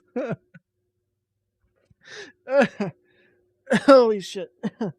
Let's do a little more serious video. This is why you shouldn't cannonball in a shallow pool. I know, right? I love subs. I love subs. Obviously, I'm a dumb. Or am I? But I love my subs. Love my subs. Friends from the local high school band gathered at a backyard Cannonball kid who to try to fucks cool his off. neck up. Let's get them subtitles on and see if we get any fire down. Burdett and his girlfriend Kelly Hart had been going together for almost a year. Several guys were having a contest trying to show off just cannonballs and whatever. Cannonball? Making them up. I don't know, man. I like them. I like some of them dubs. I liked the dubs of Watching them, and then Scott dove off. I like the dubs of Brotherhood. That was a good show. I liked the Inuyasha dubs. They were pretty good. Because he's always joking around, so nobody knew he was hurt. Beating drunks achieve liftoff. Yup.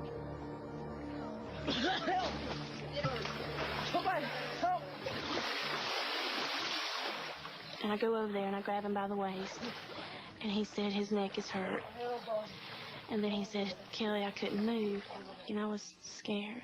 just real scared. I was scared. Kelly called for Scott's sister. What you should do is twist their neck back and forth multiple times at severe angles to pop their neck back into place. That's how you don't make it worse. Are you really hurt? Because he plays around so much. But he's like, Are you really hurt? I'm just fucking with you guys. I'm just fucking with you guys. It's a prank, bro. Look for the video camera. It's just a prank, bro. I had been in a class and 2 EMS workers had Give told him us mouth to dick. That's how you make him live. in case of head and spinal cord injuries, it could cause paralysis. Mom, Scott hit his head on the ball. Hands on cord injuries. A call to 911. His hella ball to pull. 911 emergency. Greenville County Dispatcher Carolyn Northway took the call. All right, is the person who's injured himself, is he still in the pool? Right away, she said it is a diving accident, which... That and do some acupuncture in the pool, you'll be just fine. The uppermost in my mind was not to get him out of the pool until our trained personnel arrived, where we could secure his neck and get him out without further damaging him. Oh god, that old squad truck looks nice. EMS were dispatched to the scene. I used to ride on 1 or 2 of those because our fire department was cheap and volunteer. They sucked ass and they were hot as fuck. And I was trying not to cry or anything. Bitch, get your shit together. We kept shaking. We were trying to be still, but we kept shaking. It's the DTs, girl. It's the DTs. And I was scared that I was going to move him. I had to be calm because if I had moved, I could have hurt him very badly.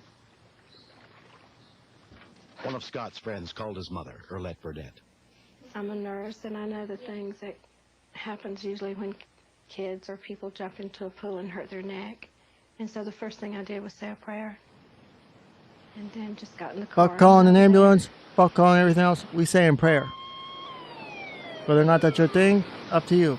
Not necessarily would be my first decision, regardless of my belief system. On the scanner and rushed over to see if he could help. Okay, is he conscious?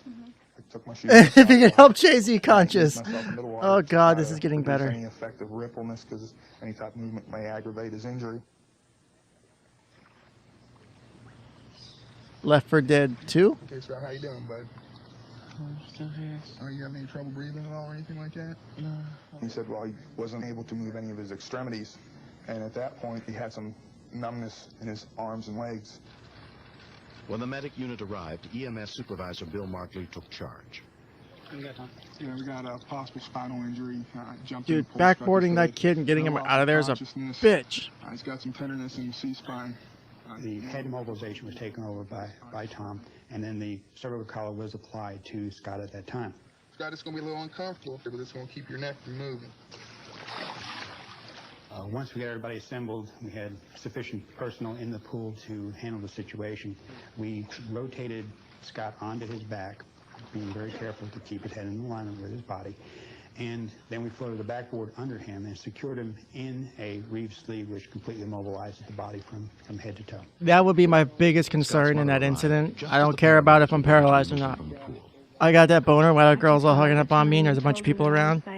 Like, at least, girl, you can give me a handy while I might be paralyzed. Can you at least give me a handy or maybe suck me off?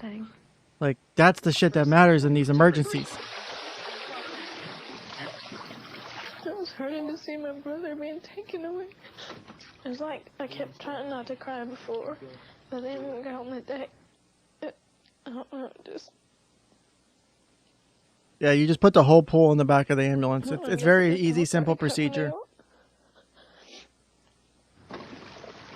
We had a friend whose brother-in-law had had a motorbike accident, and he was paralyzed from it.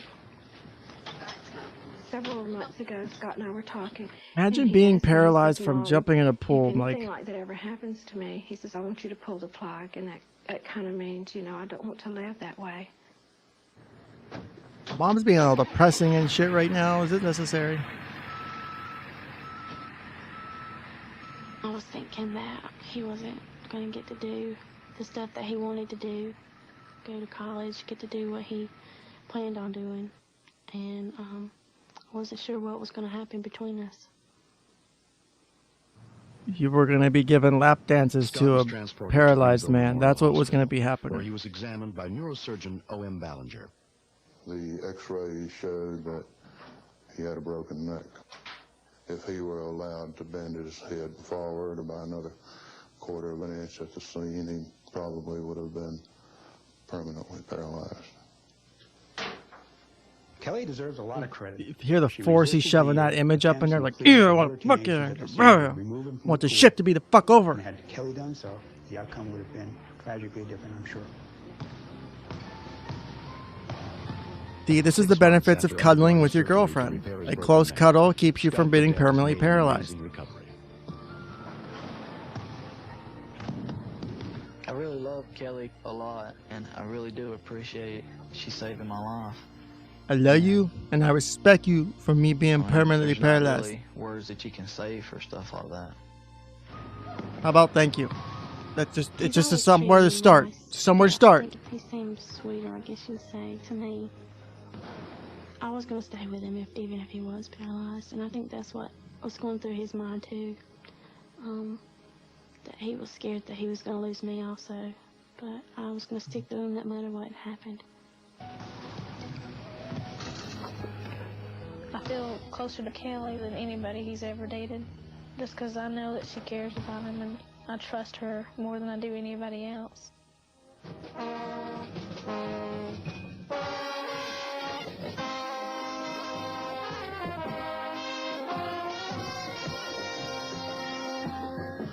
Kelly is grateful that she had a chance to learn first aid techniques. I think the lesson is that, pay attention. Man, my cheerleading classes I were had no way idea different when than I was that. sitting there Oh shit! Did I listening say to that on the them. I live had no mic? idea God damn that I it! was going to be using the procedures that I swear it wasn't cheerleading. It was ballet. Fuck. I mean tap dance. Damn I it. think that some teenagers at some time or another do learn the lesson of their own mortality. It Ooh, made me realize that this next one looks life really can be good. taken away from you in a This one's snap. kind of I think it's made me grow up a little bit more. I think it made really the whole group grow up a little bit more.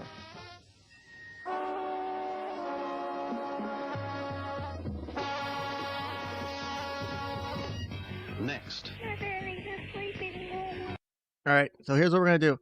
Press 1 for the Washer Baby episode, or press 2 for the Escalator Eats a Boy. Escalator Traps Boy episode. So 1 for Washer Baby, 2 for Escalator Traps Boy. Both are very highly viewed videos of Rescue 911. And both, I think, if I remember correctly, are pretty good. So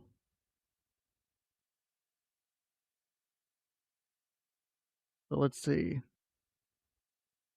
Okay, so Colonel Crown wants both. Sophie's choice. So we want to watch the boy being eaten by the escalator. You guys are some sick motherfuckers, because I was probably going to pick that one either way. Or we're probably going to watch both, because why not? Like I said, you guys are giving me a good excuse to explain to the wife why nothing's being done today. So we're going to watch an escalator eat a boy. I mean, this isn't China, so we don't see this every day in America. China, this shit happens like 3 times a day.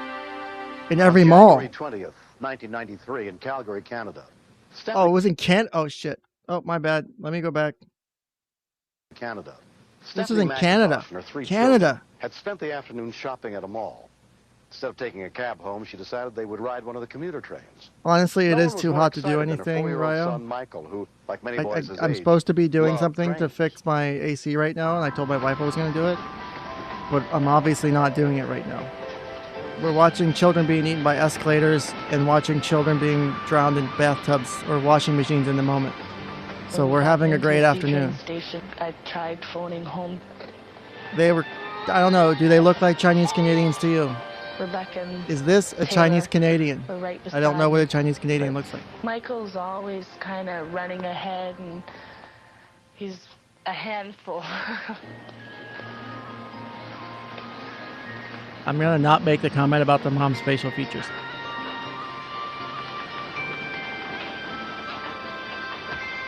Of course I'm still going.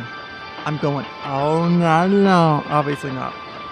My wife is strictly going to be home in a little bit, so I have to be off shortly. Right now we're binge watching everything. We're watching your shit country escalator eats. Boy, it's all your fucking country's fault, Lost. Okay. Chinese Canada is Vancouver. My bad, I didn't know that. Cognitive subs are fascinating. Yep. 18-year-old Nathan Gray was on his way home from work. I walked towards the escalator and there was a You joined at the perfect time. Anyone here is able to... Oh yeah, look at that delicious eating. Eat it, eat it, eat it, eat it, eat it, eat it, eat it. Of the escalator. Oh man. I tried to yank him free. That's some good shit. But I didn't move him an inch. Because you're a weak bitch. I was walking. You didn't do upper body strength training. And I heard Michael.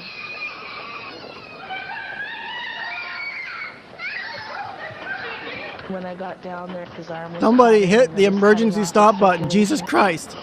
It was cinching his clothes tighter and tighter around him. It was starting to choke him. But yeah, that's... If it doesn't take your body, it will start suffocating you. Yeah, that's a really shit place for the stop button to be located. That's why they moved them up to more visible places now. It was just no use. He was still choking, and this is why a multi-tool or razor blade would be very helpful right now, or EMS shears. Started freaking out because I figured he was gonna die right there in front of my eyes. What do you expect her to do? It's obviously scary. Your child's being eaten by an escalator. What do you do? Do you serve a side dish with it? Do you give it the other child as a sacrifice too? I don't know. Okay, what is the problem there? Oh Jesus! Damn it, it's a Chinese Canadian. This could not get better. There's a Chinese Canadian involved in this. This went well. By all the background noise. I didn't remember that. I didn't know. Medic 22, respond, Bravo. The escalator eat the boy. The boy be eat by escalator. Man, this is not it's not okay to call 911. It's not a funny thing. Escalator eat boy. Because of lack of oxygen. I pulled out my pocket knife and tried to cut his jacket free, but the clothes were pulled so tight that I could barely get the knife underneath it to Okay, cut. this guy obviously tried to do the right thing. My heart was being ripped apart. You are the prophet. He just went like into a cold and yes, we did get him. I just escalator going on. Michael, Mommy's here. And he was just cold. He's cold because you sucked ass at checking on your child. Stopped to help. He wasn't breathing, and I thought maybe he was dead. To be fair, though, seeing a child in that kind of distress is very distressful for anyone who's witnessing it. I'll admit to losing my cool and getting stressed in those situations. Yes, we're at the Rundle C train station. There's a little kid. He got his clothes caught in the escalator at the bottom. He's all wrapped up. We're trying to cut him free, but he's not breathing right now. Okay, he's not breathing.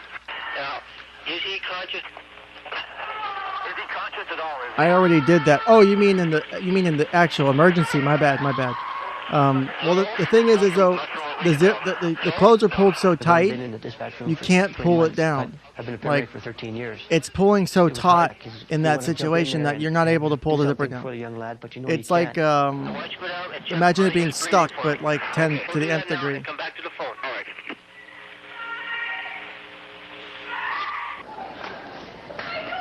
As soon as I cut the shirt, and you're a horrible person for that, but that's actually kind of funny. It's the most beautiful sound I'd ever heard. I felt almost 100% relief because I figured even if he had brain damage or something like that, like at least he was still alive. But we still couldn't get him loose. He's still alive, but with escalator teeth marks. Within minutes of the call, the first EMS unit arrived, including paramedic Doug Lewis. Nobody apparently had seen what had happened. My first feeling when I saw Michael was how anybody could get trapped the way he was. He had what they call petechial hemorrhaging, these little blood spots solid all over his face. which is an indication of severe suffocation. Right away, please. Bring the tank in. His right arm was twisted, and we had to cut the sleeve out from underneath the plate because his hand was turning blue, losing circulation in there. Mask on your face. Good. Attaboy. Deep breaths in and out. A unit from the Calgary Fire Department, led by Captain Ray Ross, arrived with equipment needed to try to free the boy.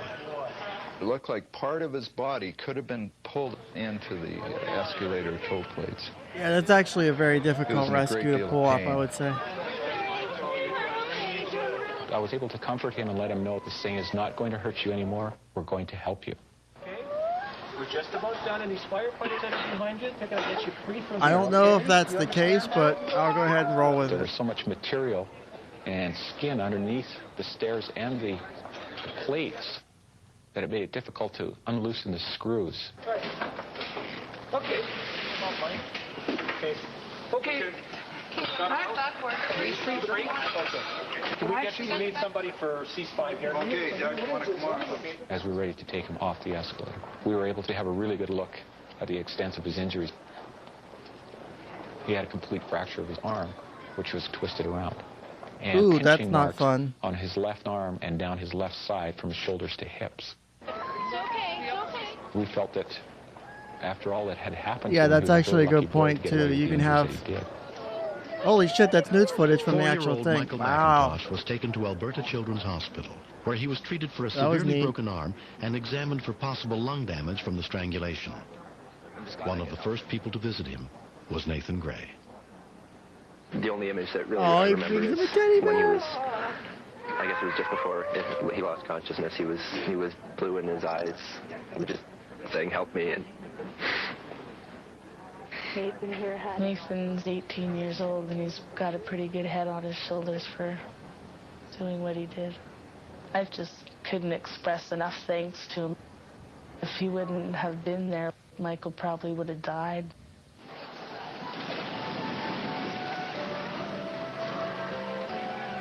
What I would say to any parent is if you have children and you know escalators are around, certainly be careful with them.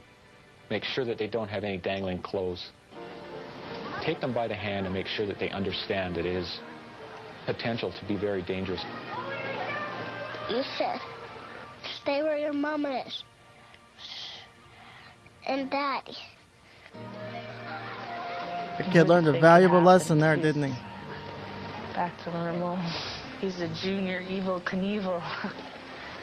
He's not afraid to do anything, except he doesn't like to go near an escalator now unless he's holding my hand right beside me.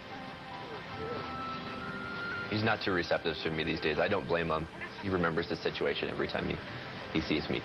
But I received a phone call a day or two ago, and a little voice in the other end said, "Thank you for saving my life," and it was just, it was nice to hear.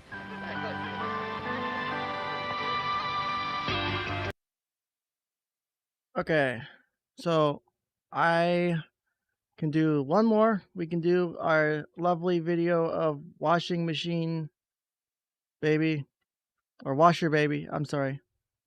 We can do washer baby, and then I gotta call it because my office is almost at 90 degrees in this room with a 52% humidity because I have a little reptile thermometer I'm using to keep my office temperature, and I'm fucking dying right now.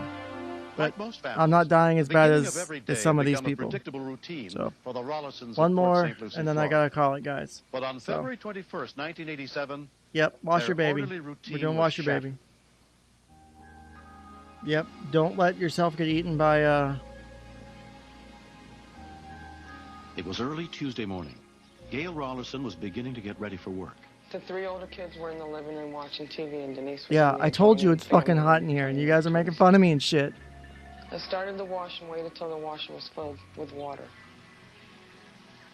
Every single morning at 8 o'clock, I took a shower, and the other kids went to the bus stop at 8:10. I do this for you, As soon Rayo. as it was done filling up, I said, I "Well, do let's this take a for shower you. now." And for the thousands of Specifically not in money charge I'm of not watching making. the baby. It was just something that I did it every morning. It was like a routine thing. Oh, motherfucker, I must have read that manual wrong. Her husband had already left for work, But Gail was confident her 3 older children could look after 18-month-old Denise. Bad idea. Bad idea. No, it's a different kid. I think it is. All right. Press 1 for spin cycle or press 2 for rinse.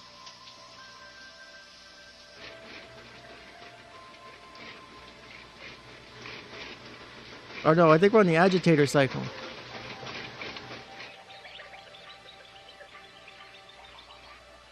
Yes, the other children are very much intently watching the younger child. And this washing machine does not have adequate safety features. Gail was in the shower for less than 10 minutes.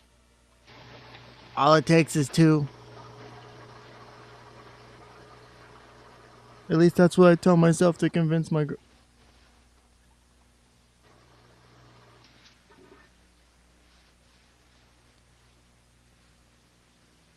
I saw Denise's chair by the washer, and it's never over there.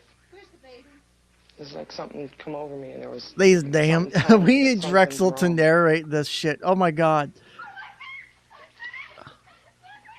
Alright, do we leave the baby in the washer or no? Freaked out. I mean, she did not know what to do at all. And I called Look, 911. My brother ran the to top find loading us. are bad, but I've also dried my Yes, I cat did. once or twice by accident. Only for like 10 seconds when they started meowing. But I have dried my cat when my dryer gets left open and there's clothes on there. Call So for help came in at it is 11 possible to a.m. dry a baby or wash a baby in a front loading machine too. I was home in bed. And no, you shouldn't wash your The next baby that morning, way. Charmaine There's was much traffic more on effective windows ways to do it. Called me to come over to the house. Pressure washer number Something was 1 wrong. would be my first suggestion. Carlin Korb rushed next door to help. From 3 miles away, paramedics also headed Yeah, to it the scene. depends. I was trying to be Time the funny, patient but stops breathing, apparently the heart fucking stops. forgot that I am supposed to be 4 to 6 minutes, semi-serious brain here. death begins. After 10 minutes of not having CPR done, there is essentially no chance of bringing them back. I just knew I had to do it. I didn't know if I could do it right, if it would help. And I just started doing the CPR. Oh, every single one of Carlin these had are not actually taken a first real. aid course in These are years. recreations of actual 911 calls, and most or all the time the 911 calls are the actual 911 calls from the incident. It's actually a really good show if you watch the old videos. I didn't know if she was going to make it or not. Her skin was all bubbly, and it just looked like different colors, like blue and real deep pink. Man. And her eyes had a very far away look. God, I hate when they do CPR wrong. I remember talking to Gail and telling You do her to try 2 to calm fingers. down, and she kept saying that it was her fault. And You use I kept 2 saying, "No, it fingers wasn't. on an You know, it was infant. an accident." You use 1 hand on a child up till about 8 to 10 or so, and then you use 2 hands. If you're not breaking Within 9 ribs, minutes you're of the not call for trying help, hard enough. Paramedic Tim Munson and EMT Greg Sorensen got to the Rawlinsons' house. And yeah, that First feels drive fucking scene, awful. The mother was hysterical. Yeah, babies are kind of suicidal. see It's a child interesting. slaying It may be a lifeless, survival mechanism in a scares way. She was cyanotic. Cyanosis is a discoloration of the skin, usually blue in color. You missed my rant earlier that I went on. Or were you here for that? I don't something remember. That was with that 3. much discoloration, that much cyanosis. We're almost at 4 hours for the stream, chances so I of don't bringing it back fucking are remember at almost this non-existent. point. Because we went from being The super thing that serial kept to her watching viable Rescue 911. was the neighbor doing CPR. That's what spans What's the a time. sidewalk? She was not only sending the blood around the body by doing the compressions, but she was also breathing for the baby. I picked her up myself. And Also, the hysterical mom by that time is we another had a key pulse. factor in here. You need to learn to get your shit together in a hurry as a There parent. was nothing I could do. It was already too late. You want to be hysterical, it's natural. You got to get your shit together, man. You only have seconds to minutes to do anything. Don't waste it losing your shit. Lose your shit for that split second. Realize how important it is to save your kid's life. And jump in and do it. Take CPR classes. Take your first aid classes. Do all that shit. It's the best thing you can do as a parent. Because kids will do stupid shit like this. The kid will try to take their bath in the washing machine. Someone died in my family. It's I don't easier than know. having to do the scrubbing and the whole hair with the Kept on shampoo crying thing. and crying. So, 11-year-old Tracy blamed herself for the accident. I felt guilty about what stop happened. criticizing it. It's I was the oldest. I was the one that was 1991. supposed to be responsible. 1990, 1991 going on in the house acting when my incident mom's recreation. not around. At the local hospital, So Denise press was 1 if examined we by watch Dr. the baby Hamilton successfully, or press 2 if we may not have watched the baby unresponsive, successfully. like in coma. She was not breathing on her own. I was almost sure that either she was not going to make it or she was going to be mentally retarded if she If you got a link to that, I would love to watch that. Maybe we'll watch it another day for fun. Dr. Gundabda decided to airlift Denise to Shands Hospital's Pediatric Intensive Care Unit, 200 miles away in Gainesville. There she was treated by the director of the unit, pediatrician Sal Goodwin. Denise, when she first arrived at our hospital, she was in a deep coma. Unquestionably, the biggest problem in a near-drowning patient is the degree of brain injury that has occurred as a result of lack of oxygen. In this situation, the This is odds are why very you have the much child eat the against Tide a Pod good first survival. before you put it in the washing machine. This is why we eat Tide Pods. Dr. Goodwin was forced to prepare Gail and her husband Dennis for the possibility that their baby daughter might never come out of the coma. She's a very, very sick little girl. There was a sudden point in I the think that has something to conversation do where with you could Cuckold see Simulator, but I'm not asking the that question Denise's here. mother realized what was happening. That all of a sudden this healthy, happy 18-month-old who'd never had a problem in her life was on the verge of dying. I didn't know what to say. I mean, Gail really, took it real hard. When you see someone laying there like that, it was just, you're helpless. I couldn't hold her. She wasn't awake, but I still had to be there. And I felt like she knew I Yeah, was because there. you Canadians and your socialized medicine makes it because of that. For 2 days and 2 nights, Gail stayed by Denise's Is it me or is that clown really fucking real creepy? guilty for what had I would happened to not Denise, want that near my because child who's I supposed was to the be one who recovering should from have a been more coma. responsible That's for not the thing I want my child to see when they wake up from a coma. That's Next fucking morning, got up, awful. walked over to the hospital, and little Denise yelled out, "Daddy!" It's like it was, fine. I mean, not that she was fine, but she wasn't in a coma anymore. So when she came out of it, This she went from an recognized emergency every one of us, response and I knew video there was to a nothing wrong horror with her. movie real quick. She had a favorite blanket she called the Lala, and that's the first thing she wanted was her Lala. So I knew she was I want my all right. Lala. Denise was hospitalized for a month with a serious lung disease I hope caused you're by the joking. laundry detergent she had inhaled. 3 years later, she is completely recovered. I think. Yeah, that clown would cause me some issues, Colonel If she Crayon. would have been there, I we don't would have had nothing mind to work clowns, with. but that's Absolutely fucked nothing. off. Without the neighbor, the child would probably be dead now.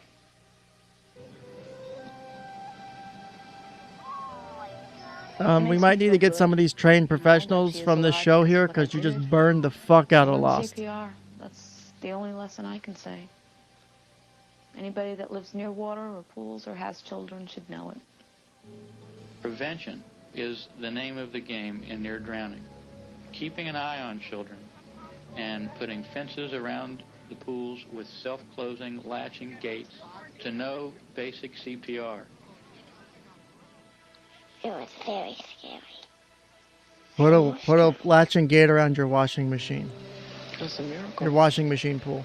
I don't know how to explain the feeling I had. It was just like the greatest feeling you could imagine.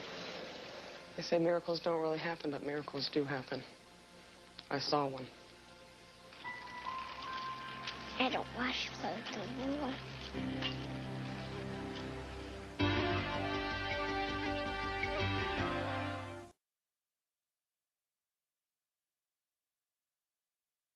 All right, guys, that is the last one for today. I hate to do this to you, but it has been fun. Also, real quick, I'm going to shill. If you need to get into contact with me, you can email me at kenjenningskf@gmail.com.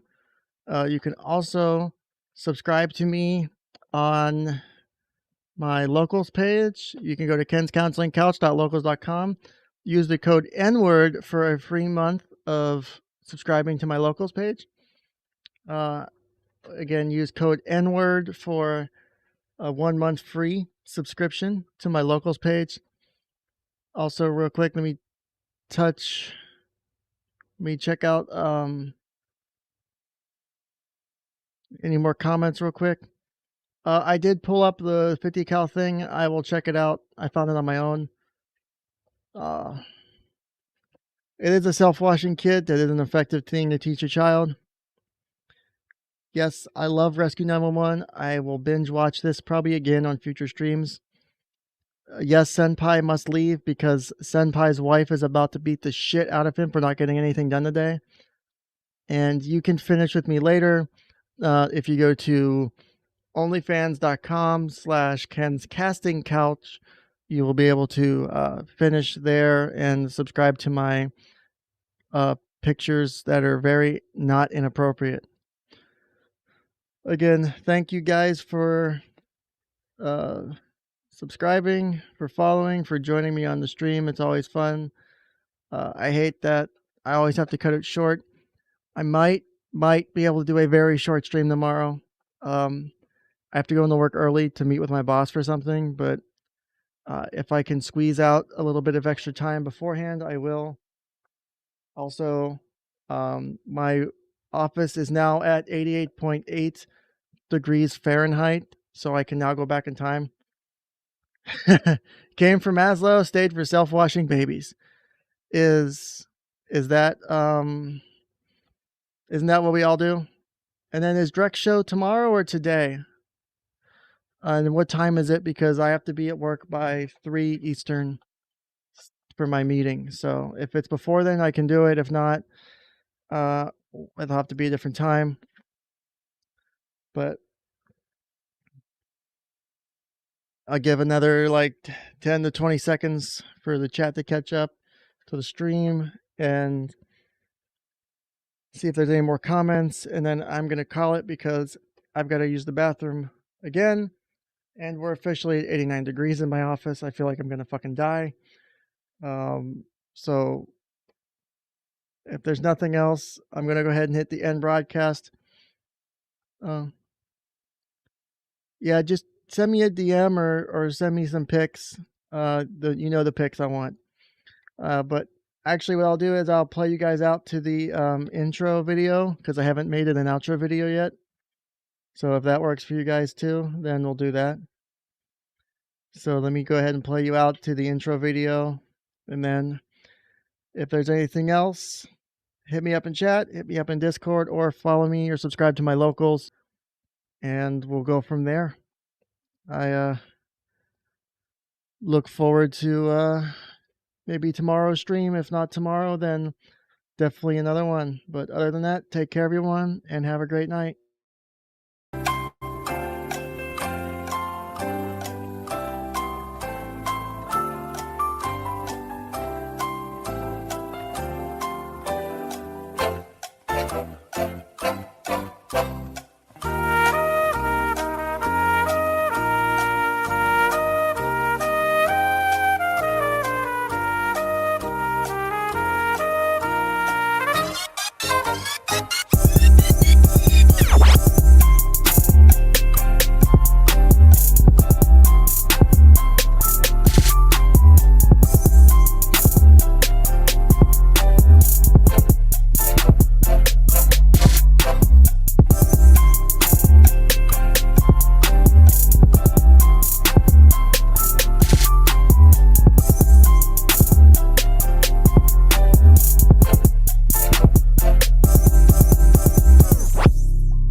plan, Ryo.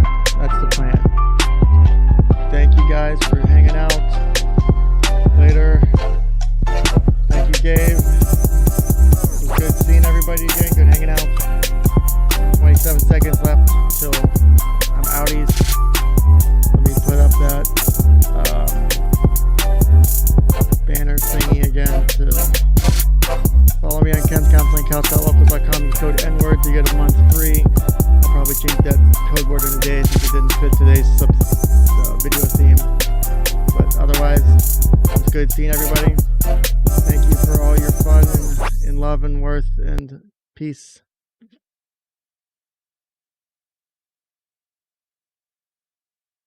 Yes, I know I have to fix it. It's something with my After Effects being a bitch to do. I don't care that much to fix it. It's in time with the song mostly at this point. But other than that, I triggered some autism. I did some more autism today. So y'all take care and have a great night or evening, afternoon. I don't know what time zone you live in. I'm tired. The heat's obviously getting to me. Have a nice day.